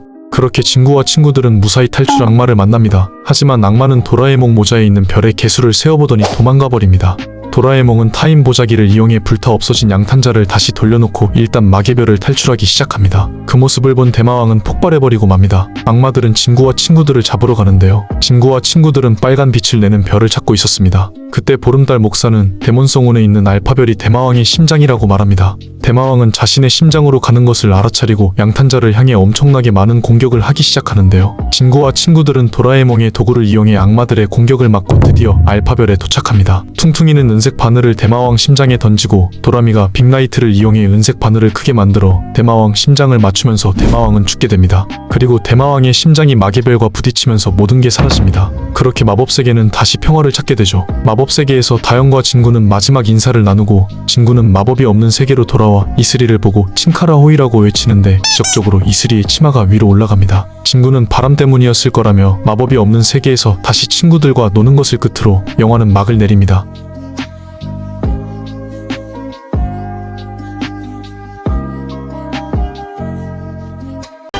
난 여기 있으니 넌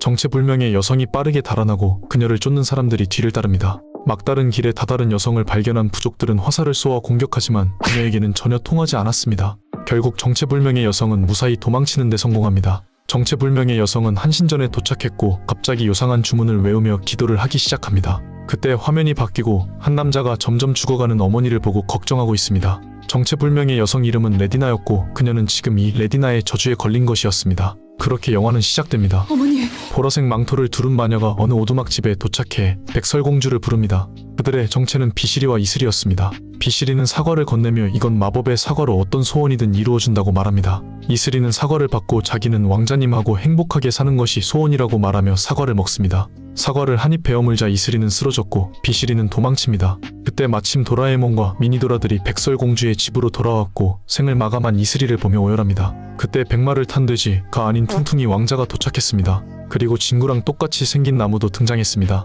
맞습니다. 사실 이 모든 건 연극이었습니다. 진구는 자기가 이슬이 남자친구라도 된 것 마냥 왜 손을 잡냐고 짜증을 내기 시작하고 진구와 비실이 둘 다 왕자를 하고 싶다고 바로 참교육당합니다. 그리고 아름다운 이슬이는 연습이 전혀 되지 않는다고 말합니다. 알고 보니 도라에몽이 만능무대 세트라는 도구로 친구들의 하계회 연기 연습을 도와준 것이었습니다. 그렇게 연기 연습이 끝나고 비실이는 학원에 가야 한다며 집으로 먼저 돌아갔고 퉁퉁이도 집에 가게를 봐야 한다며 도라에몽의 도구를 빌려간다고 말하는데요. 도라에몽은 그건 안 된다고 말했지만 퉁퉁이는 도구로 쥐떼를 만들어 도라에몽을 기절시키고 도구를 뺏어갑니다.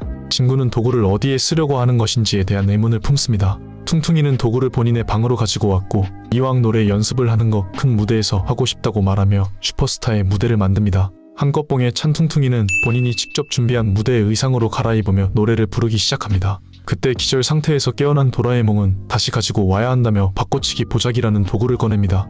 이 도구는 물건과 물건을 바꿔치기 할 수 있는 도구라고 설명합니다. 도라에몽은 진구에게 버리는 물건이 없냐고 말했고 진구는 쓰레기 봉투를 가지고 옵니다. 도라에몽은 바꾸고 싶은 물건을 감싸고 바뀌어라라고 외치면 된다고 말하지만 퉁퉁이에 바뀌어라. 진구의 실수로 도라에몽의 도구가 아닌 퉁퉁이와 바뀌어버립니다.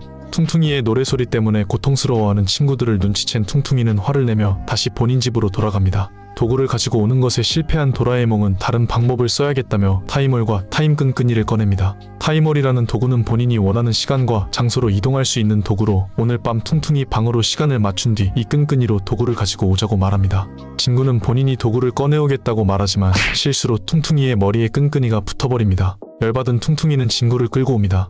진구는 다시 타이몰 밖으로 나가려고 했고 그 충격 때문인지 타이몰이 폭발하고 진구와 친구들은 날아갑니다. 도라에몽은 기계가 과열돼서 타이몰의 시공간이 흐트러졌다고 설명합니다. 삐진 이슬이는 집에 돌아가고 진구와 도라에몽이 씻으러 간 사이 타이몰이 이상한 공간과 연결되어 정체불명의 생명체가 진구의 방으로 들어와 방을 어지럽히기 시작합니다. 방으로 돌아온 진구와 도라에몽은 더러워진 방을 보고 깜짝 놀라고 의문을 품기 시작하는데 그때 타이몰에서 넘어온 정체불명의 생명체를 발견합니다. 그 생명체는 진구의 빵점짜리 시험지를 가지고 다시 타이몰로 들어갑니다. 타이몰은 어떤 정글로 연결되어 있었습니다. 도라에몽은 다시 돌아가자고 말했지만 진구는 하등 쓸모없는 빵점 시험지를 찾아야 한다며 달려나갑니다. 그리고 정체불명의 생명체를 잡지만 또 다시 도망치고 맙니다. 그때 가면을 쓴 남자가 등장하고 진구와 도라에몽은 도망칩니다. 가면을 쓴 남자는 공격하기 시작하고 도라에몽은 통역 곤약을 꺼내 대화를 시도했지만 대화로 해결될 상대가 아니었습니다. 가면남은 진구의 앞으로 다가가는데 그때 가면남은 흠칫 놀랍니다. 바로 본인의 모습과 굉장히 똑같았기 때문이었습니다. 진구와 똑같이 생긴 가면남은 진구가 레디나가 만든 가짜라고 생각하고 창으로 공격하려 합니다. 그때 도라에몽이 마술봉으로 창을 꽃으로 바꿉니다. 그 틈을 타 진구는 도망가고 가면남은 진구를 쫓습니다. 그때 가면남은 절벽에서 떨어질 위기에 처하지만 진구가 구해줄 리가 없지. 진구와 가면남은 절벽으로 떨어져 늪에 빠지고 죽으며 영화는 막을 진구의 유일한 친구 도라에몽이 진구와 가면남을 구해줍니다. 그때 아까 본 의문의 생명체가 등장했고 그 녀석의 이름은 포포르라고 합니다. 포포르는 진구의 복제 마법에 당황하고 대충 한 명 찍지만 찐따 진구였습니다. 가면남은 아무래도 너희는 레디나하고 관계가 없는 것 같다며 오해가 풀립니다. 진구가 여기는 어디냐고 묻자 가면남은 여기는 태양의 왕국 마야나국이라 설명합니다. 그리고 본인은 이 나라의 왕자이고 이름은 티오라고 합니다. 진구는 마야나국이 어디에 있는 나라냐고 물었고 도라에몽은 아무래도 시공간이 엉켜 엉뚱한 시대로 온 것 같다고 말합니다. 티오는 도라에몽과 진구에게 너희는 어디서 왔냐고 물었고 진구는 동쪽에 있는 나라에서 왔고 나무의 구멍을 통해서 왔다고 설명합니다. 궁금증이 생긴 티오는 구멍 안으로 들어갑니다. 찐따 진구는 굳이 포포르에게 아까 시험지는 어디에 두었는지 알려달라고 말하고 포포르는 시험지가 있는 곳을 안내합니다. 그때 티오 왕자를 찾는 병사들이 등장하고 진구는 본인으로 오해할까봐 숨지만 포포르가 알려줍니다. 병사들은 진구를 왕자로 착각하고 왕국으로 데리고 갑니다.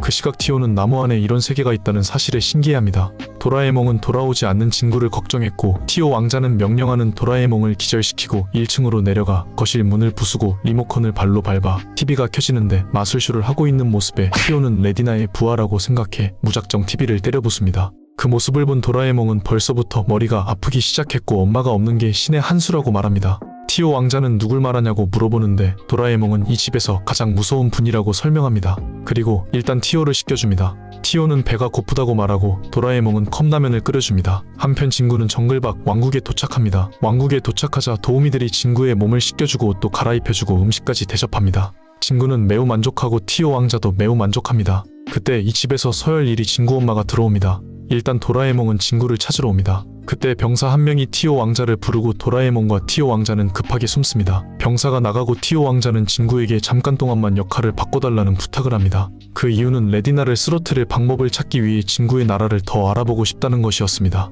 그리고 레디나에 대해 설명하는데 레디나는 예전에 마야나국에 신권을 하고 있었지만 점점 이상한 주술을 쓰며 사람들에게 혼란을 가지고 와 티오의 어머니에 의해 추방되었다고 합니다.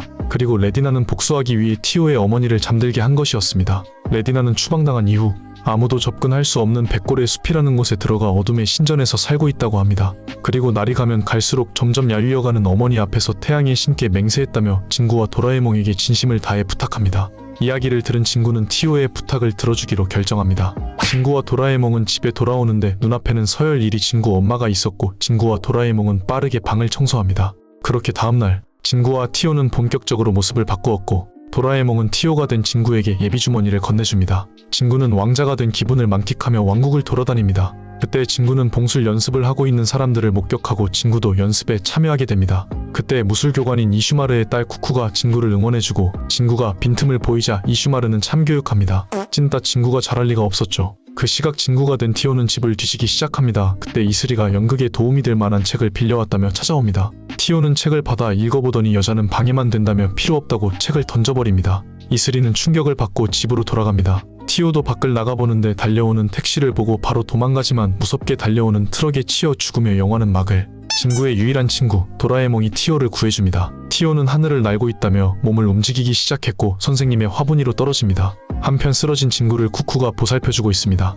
쿠쿠는 진구에게 본인이 만든 목걸이를 선물하는데 진구는 소중히 간직하겠다며 고마워했고 쿠쿠는 그렇게 기쁜 마음으로 받아준 건 이번이 처음이라며 평소와 다른 모습에 행복감을 느낍니다. 진구는 쿠쿠에게 산책 동행을 부탁합니다. 산책을 하던 중 진구는 놀고 있는 아이들을 발견하고 같이 놀자고 하지만 왕자가 무서웠던 아이들은 도망갑니다. 진구는 아이들이 가지고 놀던 실로 실뜨기를 해서 쿠쿠에게 보여줍니다. 흥미를 느낀 아이들도 하나둘씩 모여들고 진구와 같이 놉니다. 그 시각 진구가 된 티오는 엄마를 마주쳤고 엄마는 진구가 된 티오에게 마당 청소를 시킵니다. 왕자인 티오도 엄마를 이길 수는 없었습니다. 그 시각 진구는 쿠쿠와 실뜨기를 하며 행복한 시간을 보내고 있었는데 비가 내리지 않는 것도 레디나의 저주 때문이라면서 두려움에 떠는 사람들을 보게 되었고, 진구는 비가 내리지 않는 건 저주 때문이 아니라고 말하지만 그 말을 들은 쿠쿠는 산재물을 바치는 이유가 무엇이냐고 물었고, 그 사실을 몰랐던 진구는 놀랍니다. 사실 이 나라에서는 산재물을 바치면 비가 내릴 것이라고 믿고 있었습니다.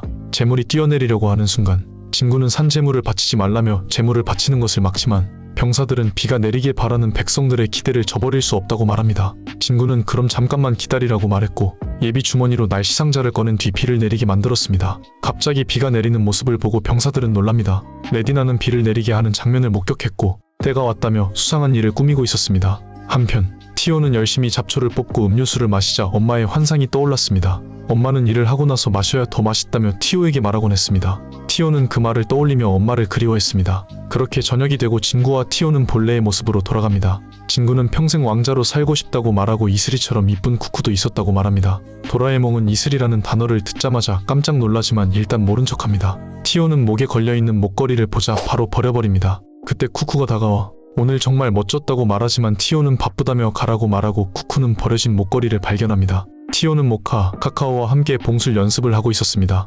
연습이 끝난 후 티오는 모카와 카카오가 뒷담을 까고 있는 상황을 엿듣고 어머니에게 가 아직 모자란 게 많다며 어떻게 하면 마야나국에 어울리는 태양왕이 될 수 있냐고 물어보지만 묵묵부답이었습니다. 그렇게 다음날이 되고 어제와 마찬가지로 티오와 진구는 다시 역할을 바꿉니다. 왕자가 된 진구에게 어제 봉술 연습을 도와준 이슈마르가 찾아와 연습 시간이 되었다며 진구를 데리고 갑니다. 진구가 된 티오는 트럭이 와도 당당하게 버티고 있었고 트럭과의 싸움에서 승리합니다. 그리고 퉁퉁이와 비시리를 마주치는데 퉁퉁이는 진구에게 시비를 걸었고 티오는 퉁퉁이를 넘어뜨립니다. 그렇게 공터에서 진구와 퉁퉁이의 본격적인 싸움이 시작됩니다. 싸움은 생각보다 막상막하였습니다. 그 상황을 목격한 이슬이는 울면서 싸움을 말렸고 결국 도라에몽은 여기 있는 진구는 너희들이 아는 진구가 아니라며 사실을 말해줍니다. 그 시각 진짜 진구는 망신창이가 되어 돌아옵니다. 진실을 알고 난 친구들은 자기들도 티온의 나라에 가고 싶다고 말하고 티온은 흔쾌히 왕국에 초대해 주겠다고 합니다. 도라에몽은 옷 갈아입기 카메라를 이용해 친구들을 마야나국의 복장으로 갈아입힙니다.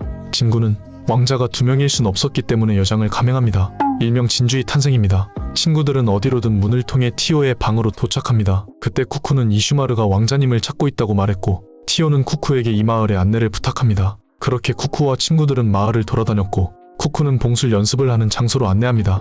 봉술에 흥미를 느낀 퉁퉁이는 이슈마르에게 자기도 봉술을 알려달라며 부탁합니다. 그렇게 퉁퉁이는 봉술 연습을 하러 갔고 다른 친구들은 연못 근처에 자리를 잡고 수다를 떨고 있습니다. 비시리는 돌을 던지고 있었는데 그때 물 안에서 거대한 악어가 나타났습니다. 비시리는 깜짝 놀라지만 쿠쿠는 이 강에는 악어가 없다며 안심하라고 말합니다. 그 시각 티오는 어제 뒷담을 깠던 카카오와 모카에게 찾아가 사커디를 할 준비를 하라고 명령합니다. 사커디를 준비하라는 소리에 그 자리에 있는 모두가 놀랐고 소식을 전해들은 쿠쿠도 엄청 놀랍니다. 진구는 사커딜이 뭐냐고 물어보는데요. 쿠쿠는 오래전부터 내려오던 경기로 발을 사용해 제규어의 입속에 쇠골을 넣으면 승리라고 합니다. 이런 단순한 경기에 모두가 놀랐던 이유는 경기에서 진 사람은 이긴 사람이 원하는 것을 뭐든지 들어줘야 하는 목숨을 걸고 하는 경기였기 때문이었습니다. 티오는 전력을 다해 덤비라고 하였고 그렇게 24-25 시즌 마야나리그 1라운드 경기가 시작됩니다. 하지만 수적 열세의 티오는 순식간에 2골을 먹혀버립니다. 그때 야심차게 영입한 12살의 유망주 노진구 선수가 경기장에 들어옵니다. 티오는 혼자서도 충분하다고 말했지만 진구는 1 더하기 1이 1보단 작지 않을 거라고 생각한다며 미친 개소리를 합니다. 그 말을 들은 티오는 2대2로 경기를 진행한다고 말했고 카카오와 모카는 고장 여자가 무엇을 할 수 있냐며 비웃습니다. 그렇게 다시 경기가 시작됩니다. 근데 진구 이 새끼 역사에 남을 미친 반칙을 합니다. 하지만 역대급 오심으로 결국 2대2 동점을 만들었고 진구의 슛, 이 골대를 맞고 튕겨나갑니다. 그때 티오가 나타나 깔끔하게 마무리하고 승리를 거둡니다. 티오는 진구 덕분에 승리한 것이니 너가 하고 싶은 대로 하라며 소원권을 양도합니다. 진구는 티오에게 이들을 용서해주라고 말하죠. 티오는 조금 의아했지만 카카오와 모카를 용서해줍니다. 그렇게 훈훈하게 상황은 마무리됩니다. 밤이 되고 티오는 혼자 창가에 앉아 생각에 잠깁니다. 그때 쿠쿠가 티오에게 다가와 왕자가 된 진구가 알려줬던 실뜨기를 보여줍니다. 하지만 지금은 진짜 왕자였기 때문에 지금 뭐하는 거냐며 핀잔을 주었고 충격받은 쿠쿠는 뛰쳐나갑니다. 쿠쿠는 슬픔에 잠겨 연못 앞에서 울고 있습니다. 그때 갑자기 연못에서 악어를 탄 수상한 남자가 나오더니 쿠쿠를 납치합니다. 비명소리를 들은 티오는 재빨리 뛰어가지만 이미 늦었습니다. 그때 어떤 새가 날아오더니 레디나의 목소리로 쿠쿠는 자기가 데려갔다며 시계의식의 제물로 바칠 거라고 말합니다. 그리고 쿠쿠를 구하고 싶으면 혼자서 어둠의 신전으로 오라고 말하죠. 카카오와 모카도 얘기를 엿듣고 있었습니다. 티오는 다른 사람에게 절대로 말하지 말라며 혼자서 쿠쿠를 구하러 가겠다고 말합니다. 그렇게 다음날 이슈마르는 티오와 쿠쿠를 찾았지만 이미 떠난 이후였기 때문에 보이지 않았습니다. 그때 티오의 방에 진구와 친구들이 찾아옵니다. 진구는 티오를 찾았고 그때 이슈마르 그리고 카카오와 모카를 마주칩니다. 진구가 가발을 쓰지 않은 탓에 진구를 왕자라고 생각한 이들은 어젯밤에 이를 불어버리고 말았습니다. 결국 진구는 본인이 왕자가 아님을 밝힙니다. 모카는 레디나가 왕자 혼자 오라고 했다며 말리지만 퉁퉁이는 역대급 명언을 날립니다. 그치만 우린 그런 말 못 들었거든. 안녕. 이슈마르는 왕자의 창이 없어진 것을 확인하고 혼자서 어둠의 신전으로 갔을 거라고 확신합니다. 이슈마르는 티오 왕자를 도우러 간다고 말하고 진구와 친구들도 도와주겠다고 말합니다. 도라에몽은 어둠의 신전이 어디에 있는지 묻는데요. 이슈마르는 북쪽으로 올라가면 된다고 말합니다. 진구는 가기 전에 복장부터 바꿔달라고 말합니다. 결국 티오 왕자와 같은 복장으로 바꿔 입습니다. 그리고 진구는 쿠쿠가 준 목걸이를 챙겨가죠. 도라에몽과 친구들은 본격적으로 어둠의 신전으로 향합니다. 어둠의 신전으로 가던 중 하늘에서 번개가 치고 도라에몽은 대나무 헬리콥터에 배터리가 방전될 거라며 걸어가자고 말합니다. 그 시각 티오는 늪에 빠지고 있었습니다. 포포르는 티오의 비명소리를 듣더니 달려가기 시작했고 친구들도 따라갑니다. 그리고 진구는 늪에 빠진 티오를 구해주지만 티오는 너희들하고 상관없는 일이라며 왜 왔냐고 화냅니다. 진구는 친구 사이끼리 서로 돕는 건 당연한 일이라며 소리치고 그 말에 감동받은 티오는 같이 가기로 결정합니다. 그렇게 열심히 어둠의 신전으로 가던 중 막다른 길을 마주칩니다. 그때 갑자기 흰뱀떼가 몰려듭니다. 도라에몽은 어쩔 수 없이 대나무 헬리콥터를 이용합니다. 어찌저찌 다 올라가는데 성공했지만 그 순간 이슈마르가 밟고 있던 바닥이 무너져버렸고 이슈마르는 절벽으로 떨어지게 됩니다. 퉁퉁이가 구하러 가겠다고 말했지만 티오가 말리며 이슈마르는 이런 걸로 죽을 사람이 아니라고 말합니다. 일단 친구들은 이어서 어둠의 신전으로 향합니다. 친구들은 멀리 있는 어둠의 신전을 발견하고 도라에몽은 지금은 날이 졌으니 오늘 하루는 여기서 캠프를 하자고 말합니다. 그리고 진구는 급하다며 화장실부터 다녀오겠다고 말합니다. 그 시각 레디나는 왕자가 혼자 오지 않은 것을 발견하고 왕자 말고 다른 녀석들을 먼저 처리하라며 본인의 부하들에게 명령합니다. 그렇게 다음날 아침이 되고 도라에몽은 어디든지 누구든지 롤러스케이트라는 도구를 꺼내 호수를 건넙니다.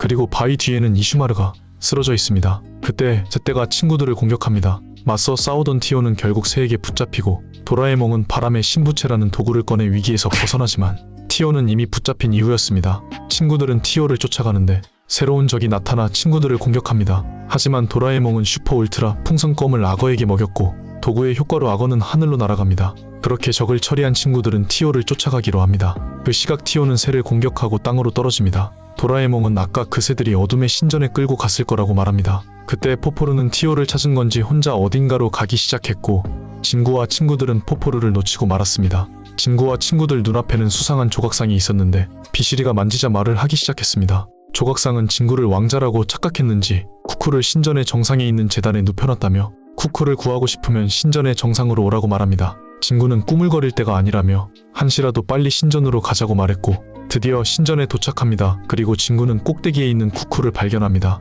레디나는 진구를 보고 왕자가 왔다고 생각하죠. 그때 갑자기 석상들이 움직이기 시작하고 친구들을 공격합니다. 퉁퉁이가 석상을 향해 창을 던졌지만 창은 석상을 통과합니다. 도라에몽은 이 석상들은 환영이라고 말하고 환영을 만든 사람이 주변에 있을 거라고 합니다. 레디나는 진구를 왕자라고 착각하고 친구들을 구하고 싶으면 혼자서 올라오라고 말합니다. 그 시각 진짜 왕자는 쓰러져 있었고 쿠쿠가 아닌 포포르가 발견하고 구해줍니다. 정신을 차린 티오는 바로 일어나 어둠의 신전으로 향합니다. 도라에몽은 석상을 해치우기 위해 공기포를 쏴보지만 먹히지 않았습니다. 그때 도라에몽이 친구들에게 코를 막으라고 말합니다. 그러자 환영이 사라지고 동시에 도라에몽은 범인을 발견합니다. 도라에몽은 바로 도구를 꺼내 복수하죠. 범인을 해치운 친구들은 쿠쿠를 구하기 위해 신전 위로 올라갑니다. 하지만 레디나는 쿠쿠를 구하고 싶으면 진구 혼자 올라오라고 말했고 본인의 능력을 이용해 도라에몽의 주머니를 태워버립니다. 도라에몽은 주머니도 없는 그냥 깡통 너구리가 되어버립니다. 레디나는 이번 의식의 제물로 왕자를 바쳐 왕자의 모습을 빼앗고 영생을 얻을 것이라고 말합니다. 레디나는 코어톨이라는 부하에게 진구와 친구들을 해치우라고 명령했고 유일하게 봉수를 할 수 있는 퉁퉁이가 그를 맞섭니다. 그리고 진구는 무언가 결심을 한 듯 혼자 신전 위로 올라갑니다. 그 시각 진짜 왕자는 다친 몸을 이끌고 계속 신전을 향해 걸어갑니다. 신전 꼭대기로 올라온 친구는 도라에몽이 이전에 준 예비 주머니를 이용해 바꿔치기 보자기를 꺼냈고 쿠쿠를 아까 본 석상과 바꿉니다. 목적을 달성한 친구는 바로 신전 아래로 도망치지만 레디나의 부하인 새에게 잡혀 레디나에게 붙잡힙니다. 그리고 퉁퉁이는 그 틈을 타 코오토를 넘어뜨립니다. 그때 이슈마르도 무사히 살아 신전으로 왔습니다. 코오토는 바로 일어나 이슈마르를 공격하고 퉁퉁이는 이슈마르에게 창을 건네줍니다. 그리고 이슈마르는 코오토를 바로 쓰러뜨리는데 성공합니다. 가짜 왕자인 진구를 붙잡는데 성공한 레디나는 의식을 준비하려 했지만 갑자기 마야나국에 사람들이 몰려옵니다. 바로 카카오와 모카가 사람들을 불러 모은 것이었습니다. 하지만 레디나는 가짜 왕자를 붙잡은 상태였기 때문에 바로 의식을 진행하려고 합니다. 그때 잠깐이라고 외치며 진짜 왕자 티오가 등장합니다. 왕자가 2명인 것을 본 사람들과 레디나는 당황했지만 티오는 본인이 진짜 왕자라며 본인이 제물이 되겠다고 합니다. 카카오와 모카는 제물이 되면 안 된다며 말리지만 친구 하나도 구하지 못하는 사람이 무슨 왕자냐며 티오는 친구 덕분에 진실된 친구를 가질 수 있었다고 말했고 절대로 친구를 잃을 수 없다고 말합니다. 꼭대기에 올라온 티오는 친구를 풀어달라고 말했지만 의식의 시간이 다 된 것을 본 레디나는 어느 쪽이든 상관없다며 진구를 눕히고 의식을 시작합니다. 그때 진구가 차고 있던 목걸이가 빛에 반사되며 레디나의 눈에 맞았고 진구는 그 틈을 놓치지 않고 도라에몽에게 예비 주머니를 던집니다. 그렇게 주머니를 다시 획득한 도라에몽은 레디나의 의식을 방해하는데 성공합니다. 그 틈을 타 진구와 티오는 레디나가 떨어뜨린 구슬로 미친 티키타카를 보여주고 레디나의 복부를 가격해 쓰러뜨리는데 성공합니다. 그리고 레디나는 신전 꼭대기에서 굴러 떨어지죠. 의식의 시간이 지나자마자 레디나는 급격히 늙어가기 시작했고 진짜 모습이 드러납니다. 레디나는 어딘가로 계속 가기 시작했는데요. 퉁퉁이는 어디로 가는지 의문을 품습니다. 그때 무엇을 하려고 하는지 눈치챈 이슈마르는 레디나를 막기 위해 달려가지만 한 발 늦었습니다. 레디나는 어떤 버튼을 눌렀고 그 순간 곳곳에서 물줄기가 나오며 신전이 무너지기 시작합니다. 신전이 무너지자 친구들과 사람들은 대피하기 시작했지만 신전 꼭대기에 있었던 진구와 티오는 도망칠 수 없었습니다. 티오는 본인을 버리고 도망치라고 말합니다. 하지만 진구가 티오를 두고 도망칠 리가 없었고 같이 떨어지려고 하는 순간 레디나의 부하 새가 둘을 구해줍니다. 알고 보니 진구의 유일한 친구 도라에몽이 복숭아 동자표 경단으로 새를 길들였던 것이었습니다. 그렇게 레디나를 쓰러뜨리고 무사히 탈출하는 데 성공합니다. 하지만 쿠쿠는 눈을 뜨지 못하고 있었습니다. 걱정이 되었던 티오는 쓰러져 있는 쿠쿠에게 사랑의 뽀뽀를 했고 그러자 마치 동화처럼 쿠쿠가 깨어납니다. 그렇게 마야나국에는 평화가 찾아오고 왕자였던 티오는 이번 일을 계기로 티오 왕자가 아닌 티오 왕이 되었습니다. 그 시각 도라에몽은 타임홀의 시공간이 엉키기 시작했다며 서두르지 않으면 집에 못 돌아간다고 말합니다. 진구는 티오를 영원히 잊지 못할 거라며 포포르에게 목걸이를 건네주고 잘 있으라는 말을 남긴 채 타임홀은 끊기게 됩니다. 그렇게 영화는 막을 내리죠.